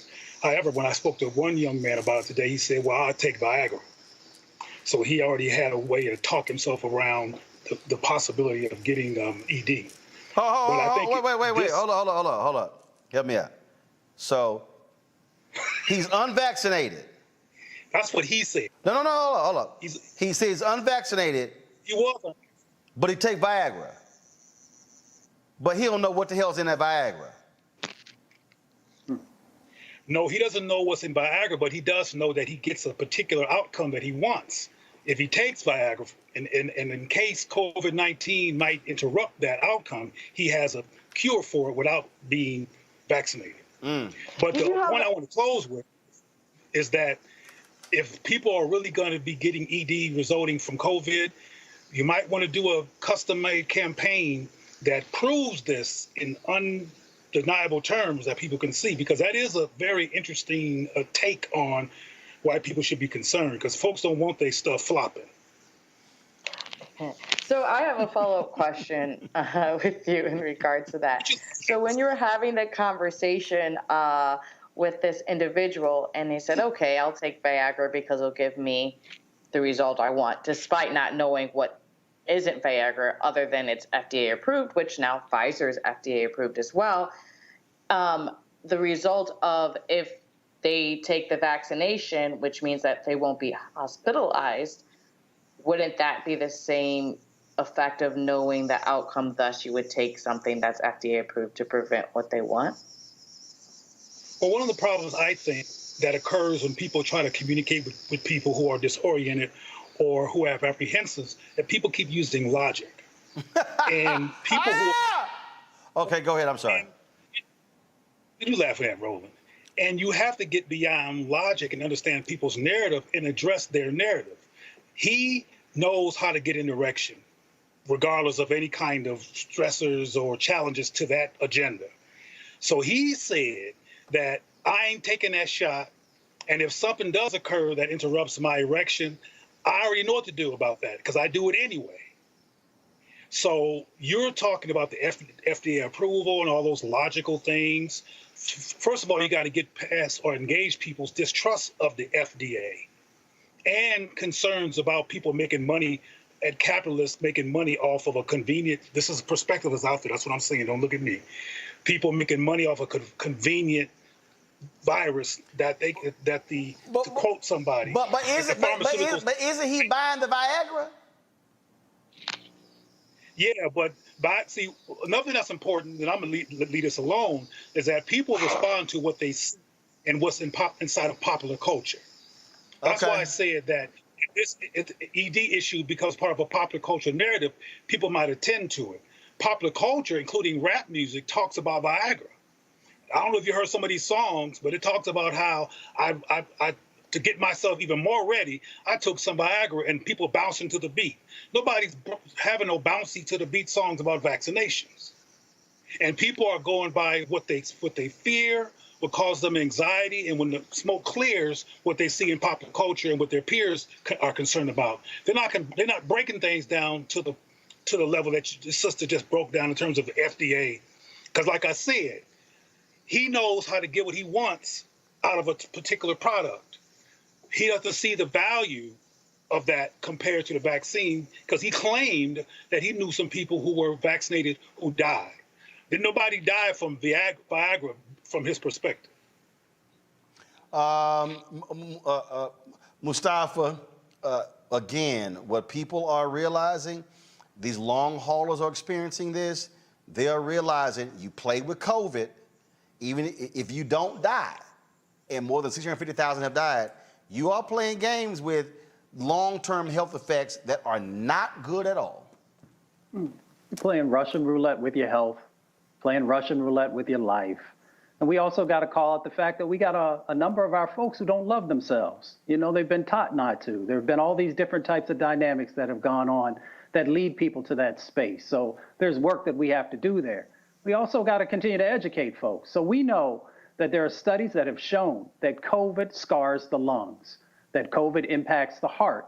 Those two things also play a role in the issue that we're talking about right now. So we may also find out, as we garner more information about the long-term impacts from COVID, that there also could be scarring that's happening inside of our genitalia, which therefore could also make us not able to have children. So all these things we have to take into consideration. And Doc is right, that you got to meet people where they are. So that's the reason that we've got to make sure that we have information and education that resonates with folks, that comes from folks who looks like them and who comes from their sets of experiences. But you also got to eventually wake up, because, you know, we've seen far too many of our people die, and we've seen far too many of our people be impacted. So, and we just got to do better. Absolutely. All right, folks. Again, y'all can sit here and this how you gonna look. Keep playing. keep playing around. You need a thicker one than that if you want to talk to black folks, my brother. You need to be a little bit thicker than that. Well, excuse me. I ain't got an extra cable around here, but I'm just saying that's how y'all gonna roll. All right, before I gotta go to a break, let's hear from our partners with CEEK.com.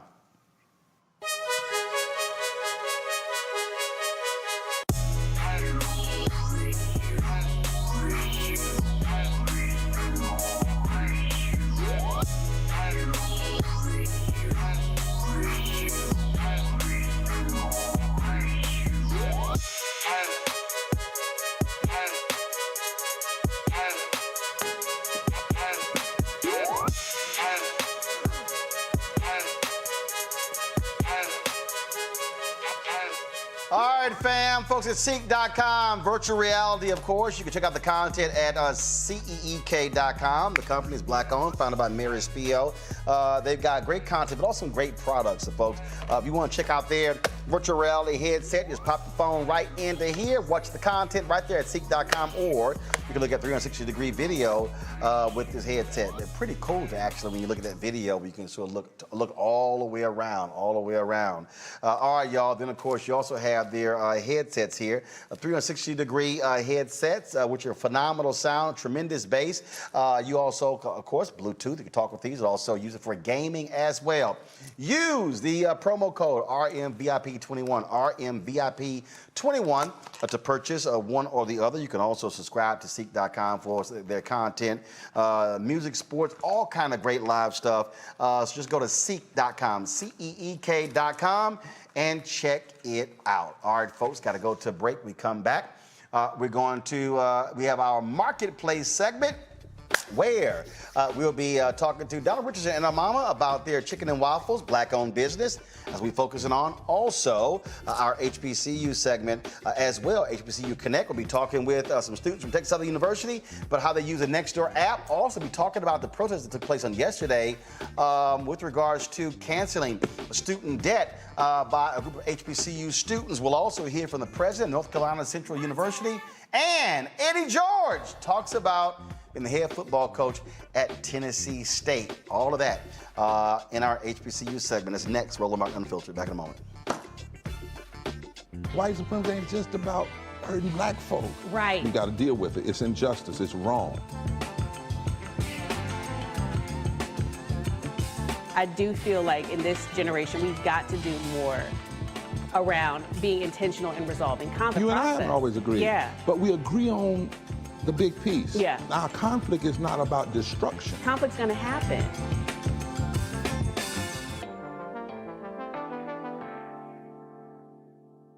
I'm Bill Duke. This is Diala Riddle, and you're watching Roland Martin, Unfiltered. Stay woke.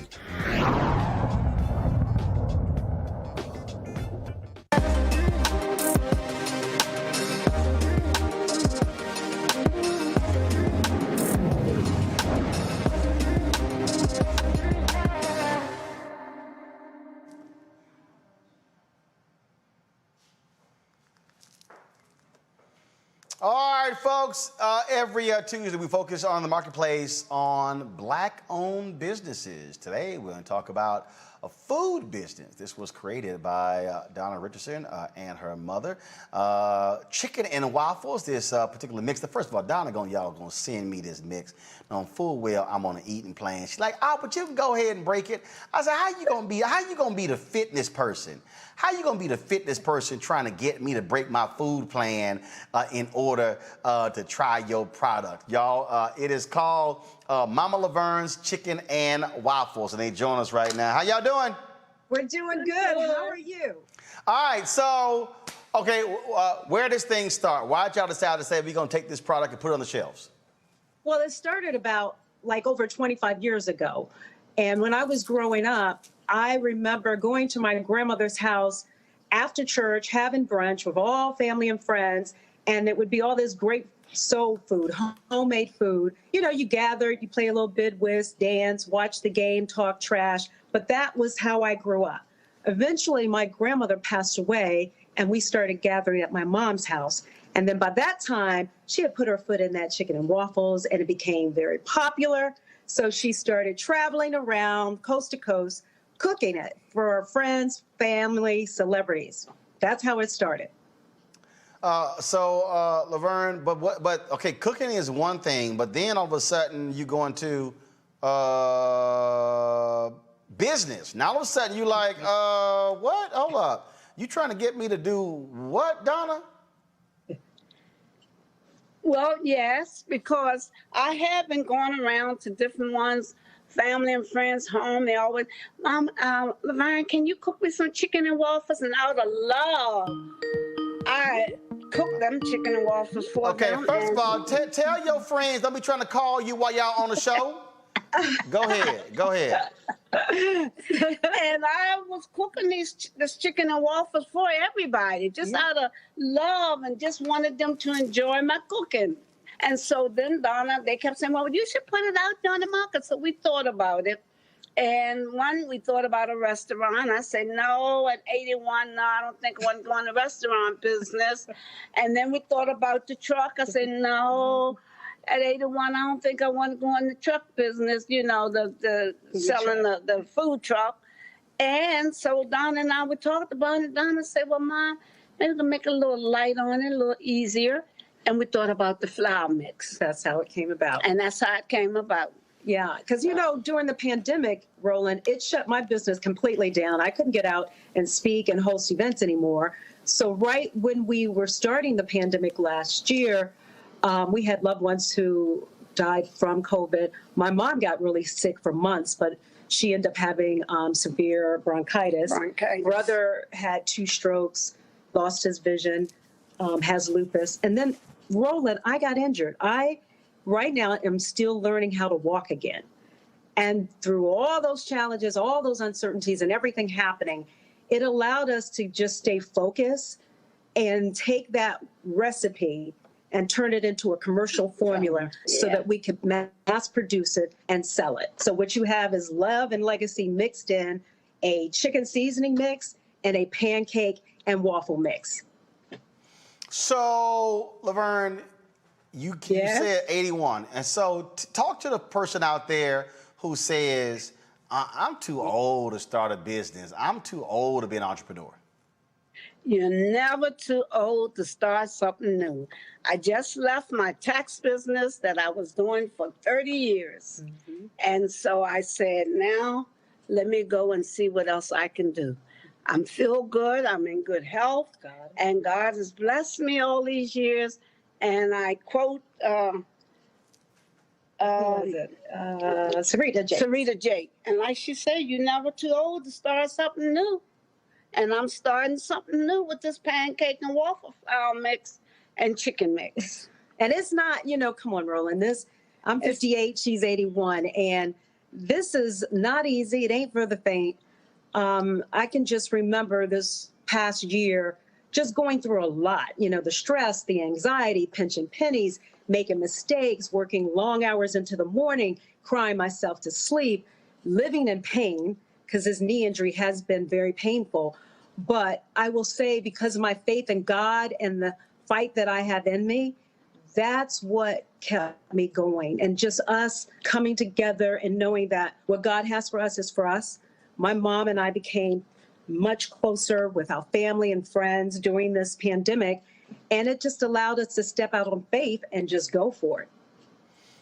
Well, absolutely. First of all, people are already asking, how can they purchase the chicken and waffle mix, the seasoning? Where can they get it? In stores, online?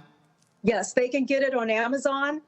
And also, we just came from Philly. We launched in ShopRite grocery stores.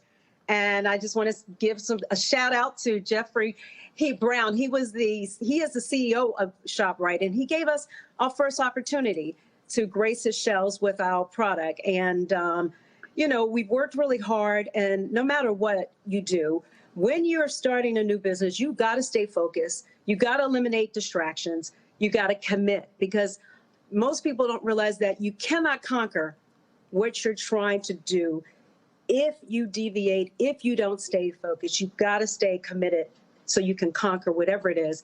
And more importantly, you got to be relentless, perseverance, knock down doors, call people. I don't know how many times I called you and everybody else.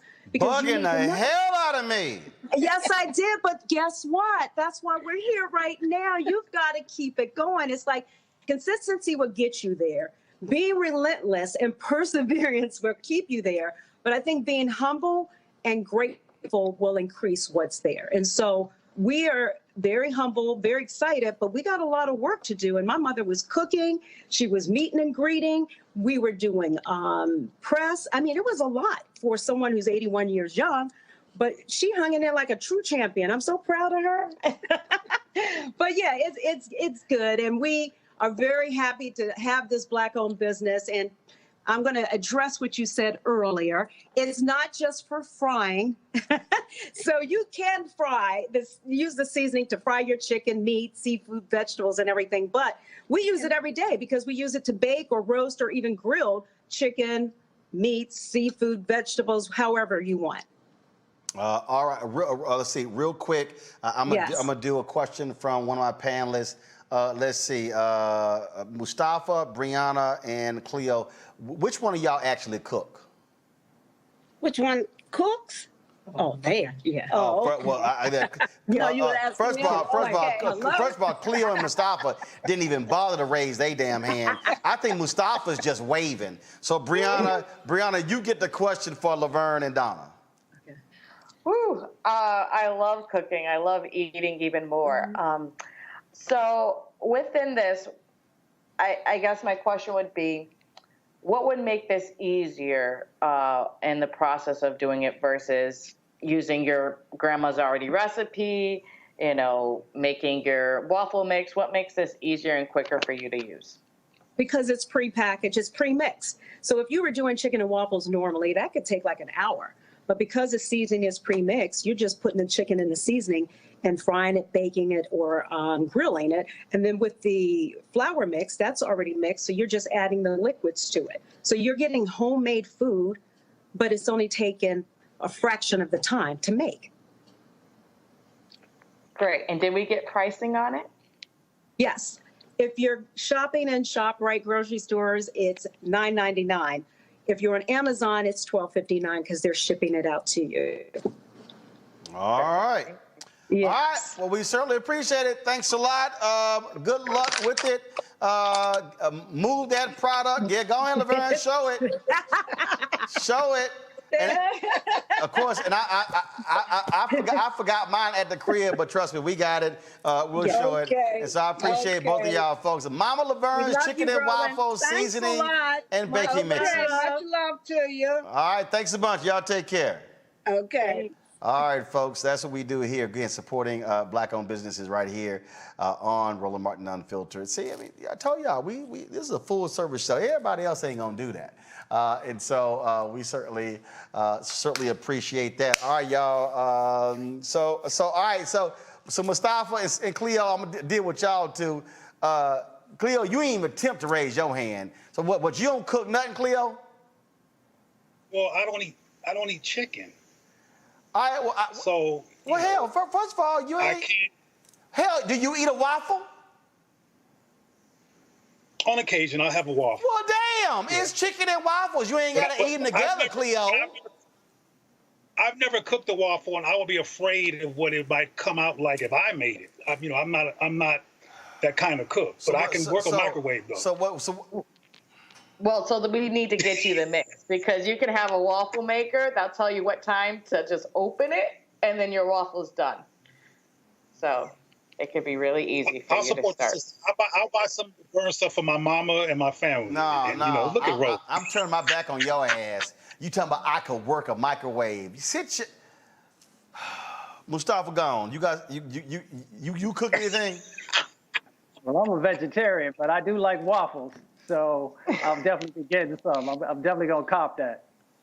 Oh man, y'all are really killing me. Y'all are killing me with this here. Lord have mercy.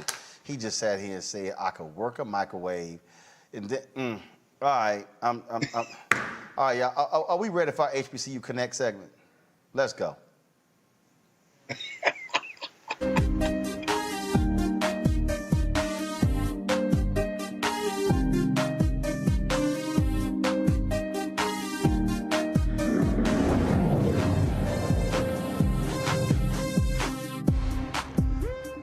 All right, folks, for the last few weeks, we've been talking about, of course, HBCU students using the app Nextdoor, how they stay connected.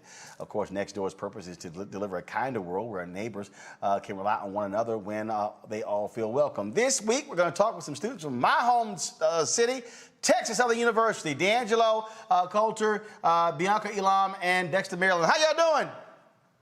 Good. All right, glad to have y'all on the show. And so it's interesting. We've been talking to some of the other schools and we've been talking about how students stay connected. Look, you got a lot of students at TSU who are actually from Houston, and so you got some students who stay on the campus, but many, of course, living on their own particular neighborhoods. Just give me some examples of how y'all been able to maximize the Nextdoor to communicate and help out each other. Yeah, so definitely one of the ways that I definitely can say that we have kind of utilize Nextdoor for our student body is that one, of course, Houston is a very diverse city. And so with Texas University, even though we are a historically Black college university, we still embrace the different, diverse backgrounds that the students have. And so for certain students and support groups, we kind of, connect them with certain groups so that way they can feel more connected and kind of get more acclimated to the campus. So for our students, that are from, Muslim or Arabic backgrounds, truly connecting with certain focus groups, truly kind of help them and connect them to feel more acclimated to campus and things like that. I know for the newspaper with the Herald, I'm kind of trying to use the platform to kind of get information out about what's going on locally in our area.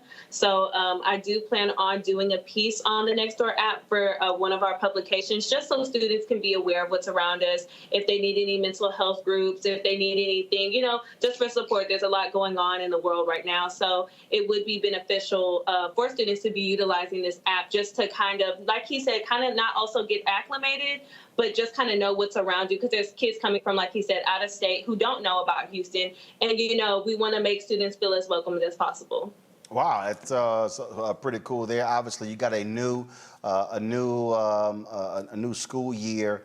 And so have you seen folks, look, moving and I need this fixed or I need to get this here, and they're able to communicate and chat with each other on Nextdoor. And obviously, because of COVID, you're not necessarily interfacing with people personally as you normally are. So has that also been a benefit?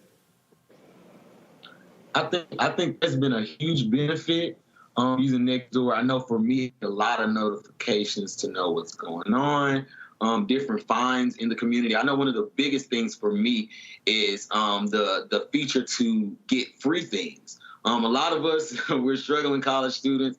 We're trying to pay tuition, afford things on campus. And with Nextdoor, there are things on there where you can get free things for your dorm. They give away furniture, different medical supplies, a lot of things on there that's free. So I know that's been one of the biggest benefits I've seen on there. And also getting those notifications just to connect to see what's going on in the community. All right, cool. Look, that's certainly pretty cool there. A final comment from each one of you in terms of how do you plan on using it throughout this school year? And so we're talking about not just if I need something help with moving a couch or doing this, but different campus-related events, and obviously with COVID as well. And have you found that it's actually it's a lot faster being able to connect?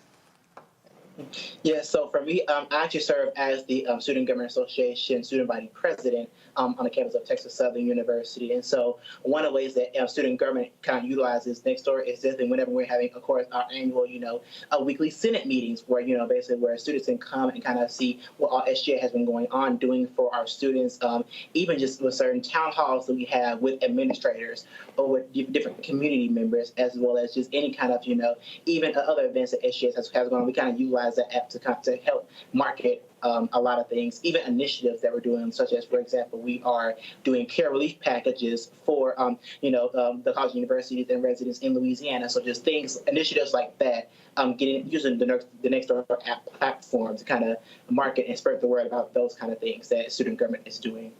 I know for myself, I definitely want to use it to kind of stay in tune on what's going on. I do plan on having my staff use the Nextdoor app just to, stay in touch with news stories. It is a way for people to also feel safe. I know we didn't really touch on that, but it can also be used for safety purposes. So we can also utilize this app in personal life, with TSU being in such a central area, it would be very beneficial for students to be utilizing this app for safety purposes, just so, if, like I said, like we mentioned earlier, if they are new, they definitely have an app that they can turn to and kind of be aware of what's around them. So absolutely, there's a lot of ways we can utilize this for the Herald. And yes, I emphasize on what both of my fellow peers said. Serving as the SGA Attorney General, I want to make sure that not only the student body, but our student leaders utilize the app to let the community know about all of the outreach events that we're doing. We plan on giving back to the community more this year, giving back to CUNY Homes, Jack Yates. We plan on giving back. So I think that utilizing that app to let them know, hey, we're giving away free gifts for Christmas or turkeys for Thanksgiving, anything that we have going on, I think that would be the great way for us to utilize that app. And that was rather wise of you to mention Jack Yates. Yes, that was rather wise of you to do so, considering that's my alma mater. All right, folks, we certainly appreciate y'all being on the show. Shout out to your fellow TSU Tigers. Thank you. Thank you so much for having us. Thank you. Thanks a lot. All y'all take care. All right, folks. And some other HBCU news. Many people were very surprised when Eddie George announced that he was going to take over as head football coach at Tennessee State University. And so this weekend, when we were in Atlanta for the MEX WAC Challenge, he was actually on ESPN. Well, I hit up President Dr. Glendon Glover and was like, yo, text Eddie to swing by, talk to us here at Roland Martin Unfiltered. And he did so before he flew back to campus for practices. Here's my conversation with the Heisman Trophy winner and former NFL great. Coach Eddie George. Yes, sir. Not the Heisman, not the Houston Oilers. I don't say Tennessee Titans. I'm H-Town, baby. Head coach. Why? Why did you say, you know what, let's do this? Well, after not going into all the details and take you back to the beginning, we'll be here all day. After really doing a lot of soul searching, looking at the opportunity that was presented before me, wasn't searching for it, didn't think I would ever go into coaching. I had to really listen to say, okay, is this my next step, what God wants me to do? And it's a calling. Coaching is truly a calling because you are and you're responsible for the lives of 100 young men or so in the staff. And I took it on as a wonderful challenge. It's stretching me as a leader, stretches me as a husband. It stretches me to be the best person I can be every day. It keeps me accountable. So that's why. And the other reason is, when do we ever have an opportunity to be a head coach with no coaching experience at a prominent, historic university, HBCU? That's once in a lifetime, if ever that comes around. So to not take that opportunity seriously and look at it, do my due diligence and my homework, I would be on my deathbed kicking myself like, dang, what could have happened if I had done this? Right. I tell folks all the time, regret is a mother. I mean, when you say, man, I wish I had done that, and it's about seizing the opportunity. That's right.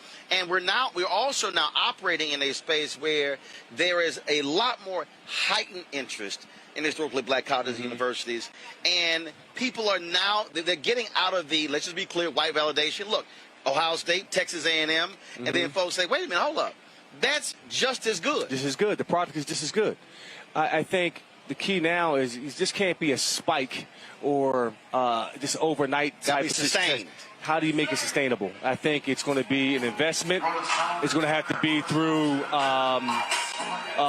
the right resources, building facilities, truly changing how we operate and do business as HBCUs. Investing in our maintenance in terms of our facilities. So all of that is going to be a huge difference in terms of making it sustainable and here to stay. You talked about it being a calling. Also, the fact that now for a lot of HBCU students, and you've had former NFL players coach before HBCU, but now it's also saying to these players, you can now come to an HBCU and elevate your game to go to the next level. Yeah, I mean, on our coaching staff, we have a wealth of guys that have coached and played in the NFL, coached and played on the collegiate level.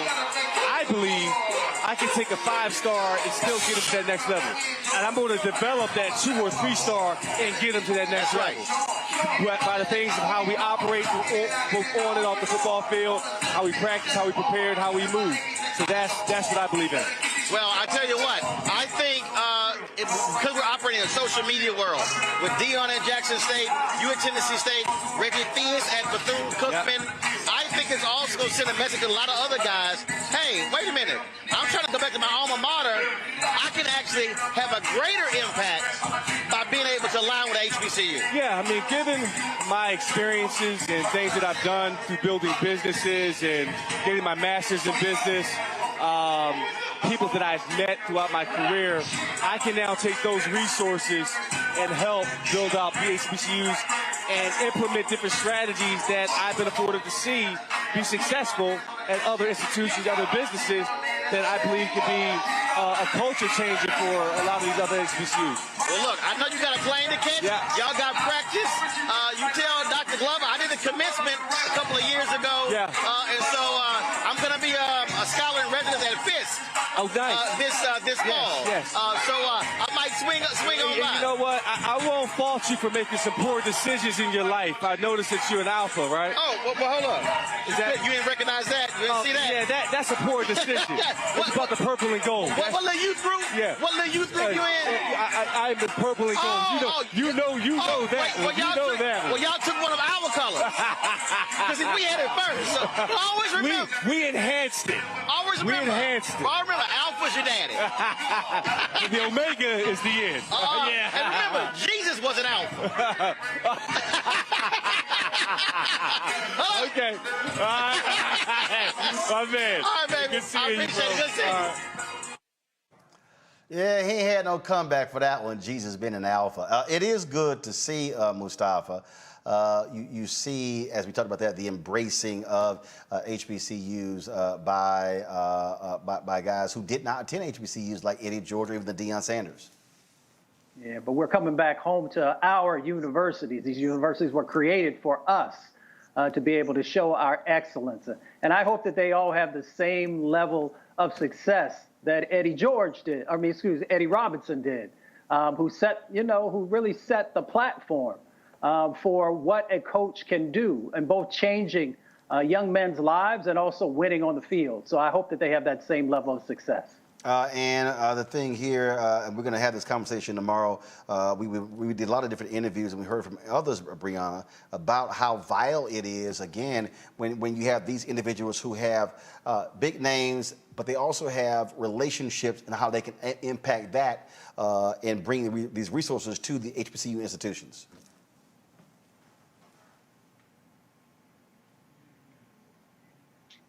Sorry.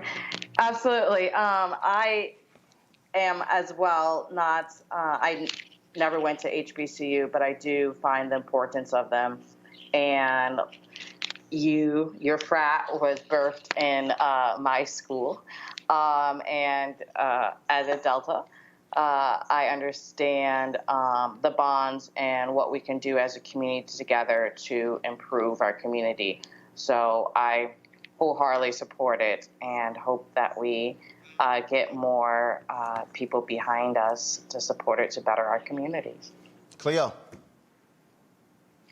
Well, Roland, I think I'm somewhat topically out of the loop because I don't eat fried chicken. I don't agree with the analysis of the Democratic Party because I think we're dealing with black exhaustion and white apprehension, which is causing paralysis. So I'm out of the loop there. And I follow sports. And you don't cook. Right. So I'm sorry. I mean, we can talk about black behavioral science and how to resolve black paralysis and trauma problems, but when it comes to sports and fried chicken and talking about the Democratic Party being simply a problem of diverse perspectives getting in the way of them coming together, I think the black folks are exhausted and the white folks are apprehensive about losing power, and that's a core issue. So I'm sorry, I'm not in that topic lane with everything today. But I do support HBCUs. I was a consultant to a very famous HBCU to their faculty for 3 years. So they are important, but I don't know nothing about the sports stuff. You do know we seeing. Are you shaking? Are you going to turn your back on me? You do know we seeing notes telling you what the topic is. I mean, you could have Googled some shit, Cleo. Well, yeah, but I still don't know.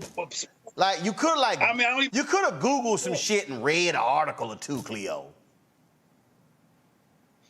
I did. But I still cannot talk in ways that are believable regarding the intricacies of sports and the importance of that guy's position. In theory, it seems important because how he described it. I wasn't asking you to break down a cover two safety or a play. Okay, but I do support HBCUs. I just wish they would do more black critical thinking and culture affirmation work with their students and teach them to be warriors for black affirmation and power as opposed to generic students at a black school. I'm going to put your black card in review status. Over the fried chicken? I hope it ain't over the fried chicken. Fried chicken, can't cook, don't follow no sports. I'm just saying, Cleo, you teetering on the edge. I know I call you super black. I'm gonna have to pull that title back. I mean, I ain't gonna get that T-shirt printed a little too early now. So you're trying to tell me that to be black, you have to fry chicken, follow sports. I'm saying Google something. I did Google it. I saw it. All right. Let's see if you know something about this next topic. All right, y'all. On Sunday here in Washington, D.C., a group of HBCU students held a protest at the Department of Education demanding that changes be made and then the canceling of student debt. It was hashtag cancel student debt. It was led by the Live movement, calling out President Joe Biden, Senator Chuck Schumer to keep their campaign promises. Joining us right now is the founding executive director of the is it the Live movement on your vines or the Live movement? Which one is it? We got two different names here, so. No, you're fine. It's the Live movement, and it's Anaya Vines. I got Anaya Vines. I want to, yes. Cause they had it, your phonetic spelling wrong here. So Anaya Vines. All right. So first of all, yes. So tell us about the protest. How did y'all put it together? Why did y'all choose Sunday, and how did it go?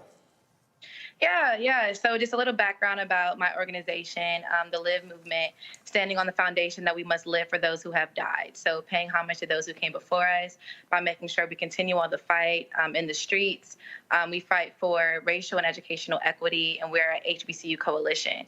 So this past Sunday, we had our second annual HBCU March the Generations, in which we started at Banneker Rec Center, right across the street from Howard University, where I am currently a senior, double majoring there.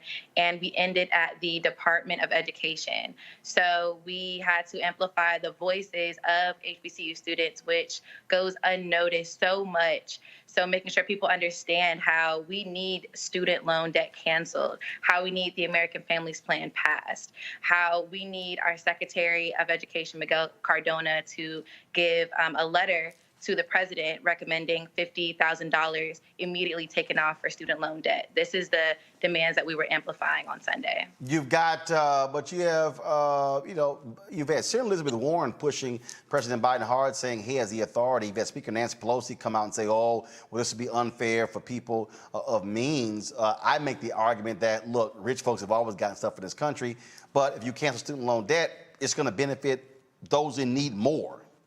Exactly. It's going to lessen the generational wealth gap. There are so many in this world, me along with my parents, along with my my grandparents, who are burdened with student loan debt. And that's going to help Black and brown people in this country. A majority of people who are able to pay their tuition out of pocket are white people because they have a better income. They have more consistent income, just statistically, in America. So canceling student loan debt is going to benefit people that look like me more than anything else. Questions from panel. I'll start with you, Brianna. Hi, thank you so much for coming on and doing this great work. And I'm so excited to see that the protests happened. I am focusing a lot on this, so I would love to get on the ground with you. I am actually working with my soror, Nicole Atkins, on a special project initiative surrounding this topic with the organization 1,000 Women Strong. Have you heard of it? I've heard about them. Okay, yes. It's an organization that's focused on centering Black women in the student loan crisis.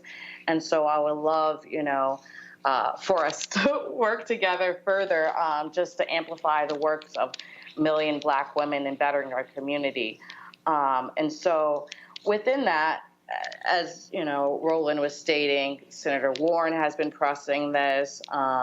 There's different people who made it a promise that if we delivered the Senate, that we'd get this done. And now it seems like they're backpedaling or want to do not as much. And so within the march, it's great that it happened.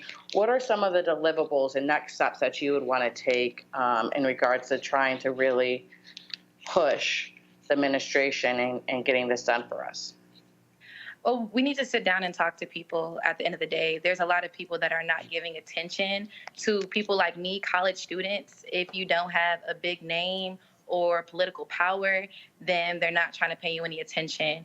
People in my organization, including myself, last October, we slept outside the Department of Education for 8 consecutive days trying to get a meeting with the previous Secretary of Education, Betsy DeVos, with no success. Because at the end of the day, when it comes to people of power, once they get that position of power, 9 times out of 10, the promises they made prior to is not committed or gone through. And that's the sad truth. So we just need for people of power to actually pay their people attention and remind them that we were the people that put them in the position of power, and we have the power to take that position away from them. So let's have a talk, because we're going to be outside their door. That obviously is hugely important, and we're certainly glad to see students using their voice to put pressure on the folks to make it happen. Thank you. Roland, Thank you guys. I want to emphasize she's not a boomer. Huh? I want to emphasize she's not a boomer. Well, obviously not if they're leading students marching, but she did, Brianna, mention her boomer grandparents and their debt. See, Brianna, let me tell you something, Brianna. You're going to learn real quick. Don't ever try to come for Uncle Roro, because I'm way too quick for you. See? Uh-huh. Yeah, see? Yeah, see? Delta's going to learn, leave alphas alone. Yeah. I thought so. Cleo, what were you going to say? No, I was saying that the student debt relief topic is relevant to us folks that ain't young no more as well. Well, my student debt was no. Well, yeah, because first of all, there are Gen Xers who are still paying their student loan debt, Exactly. and then there are boomers who actually had signed a lot of those papers to send folks to actually go to college, and they're being burdened with that as well. And so this is a multi-generational problem, Brianna. Yes, it is. Yes, it is. Yes, it is. I'm a witness. See, Cleo, Brianna's trying to bring up the last conversation we had where she tried to take a shot at boomers, saying boomers, you know, they ain't really out here fighting for these issues, which I had to let her know that's not. I was emphasizing that millennials and Gen X and Gen Zs still are on the streets, and we can do better in voting, but that we're still active and trying. That's what I was. Actually, you were taking shots. You were taking shots at boomers, and I had to let you know that they out here handling their business in a huge way, and they're voting in significant ways. And I still say it again, which is where this is important. Protesting is one thing, but voting is also a part of that, because you can't demand policy changes if you don't change the politicians. Don't try it, Brianna. Don't try it. I agree with that. Don't try it. Whole conversation in terms of the state of mind of the current youth generation and the boomers. I don't know if we have time to get into that. Okay, well, no. Particularly who is actually, we don't have time to get into it, because I got to bring up this here. Of course, we told you yesterday in that crazy white people segment, the white guy who rode up on the brother at NBC in the middle of his live shot. Well, an arrest warrant has been issued for him. His name is Benjamin Eugene Dagley of Wooster, Ohio. He's going to be charged with 2 counts of simple assault, 1 count of disturbing the peace, and 1 count of violating an emergency curfew. He apparently also violated his probation. Why? Because the dumbass literally drove from Cuyahoga County, Ohio to Mississippi. He decided to roll up on Shaquille Brewster to interrupt his live shot, and now your dumbass is about to lose your job and go to jail. See, we keep trying to tell these people, dummy, you got exactly what you should have gotten. Now, I can't wait to see you do the perp walk, since you want to walk up on him in the middle of a hurricane report. All right, Mustafa, Brianna, Cleo, I appreciate it. Thanks a bunch, folks. We got to go. Before we do so, if y'all want to support what we do, please join our Bring the Funk fan club, where every dollar you give goes to support this show and what we're able to do. We got some amazing things happening. I told y'all we are in the middle of our, finishing out our offices here. I'm going to do this real quick for y'all. I want to show you this here. I should just show you live, but you know what? It's okay. I'm just going to do this here. This was a video. This was a video that I shot a little bit earlier on how we support Black-owned businesses. So check this out. Killer music. All right, check this out. A few months ago, we had a segment on our show. We have a segment called Marketplace, where we feature Black-owned businesses. So we featured this Black-owned drape company out of Los Angeles. And they talked about drapes, and they do green screens and stuff like that. And so we knew we were moving into our new studio. And I said, well, look, man, versus us buying it from somebody else, we'll get it from y'all. Well, my team, they came in and they've installed it. So you'll see we've installed this green screen. And so it's going to run. So you see it runs all along here. So for us, if we want to be able to do some stuff, shoot some stuff on green screen, we don't have the capacity. I'm going to get some green mats. Actually, I can cover the floor. We can take these mats up whenever we want to. And so, again, y'all see what your support for Roland Martin Unfiltered, what it goes to, how we support Black-owned businesses. Yes, Black-owned drape company.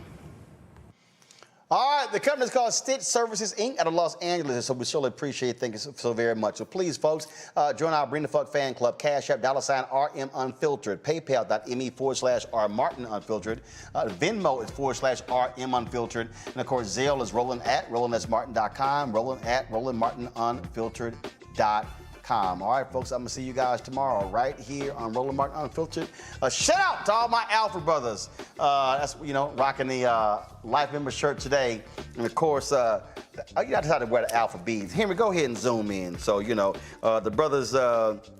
I see, let me just wear a few. I got one of these at the City Entertainer golf tournament. So that's how we do it right here, y'all. So, just a little something different. Yeah, always cool.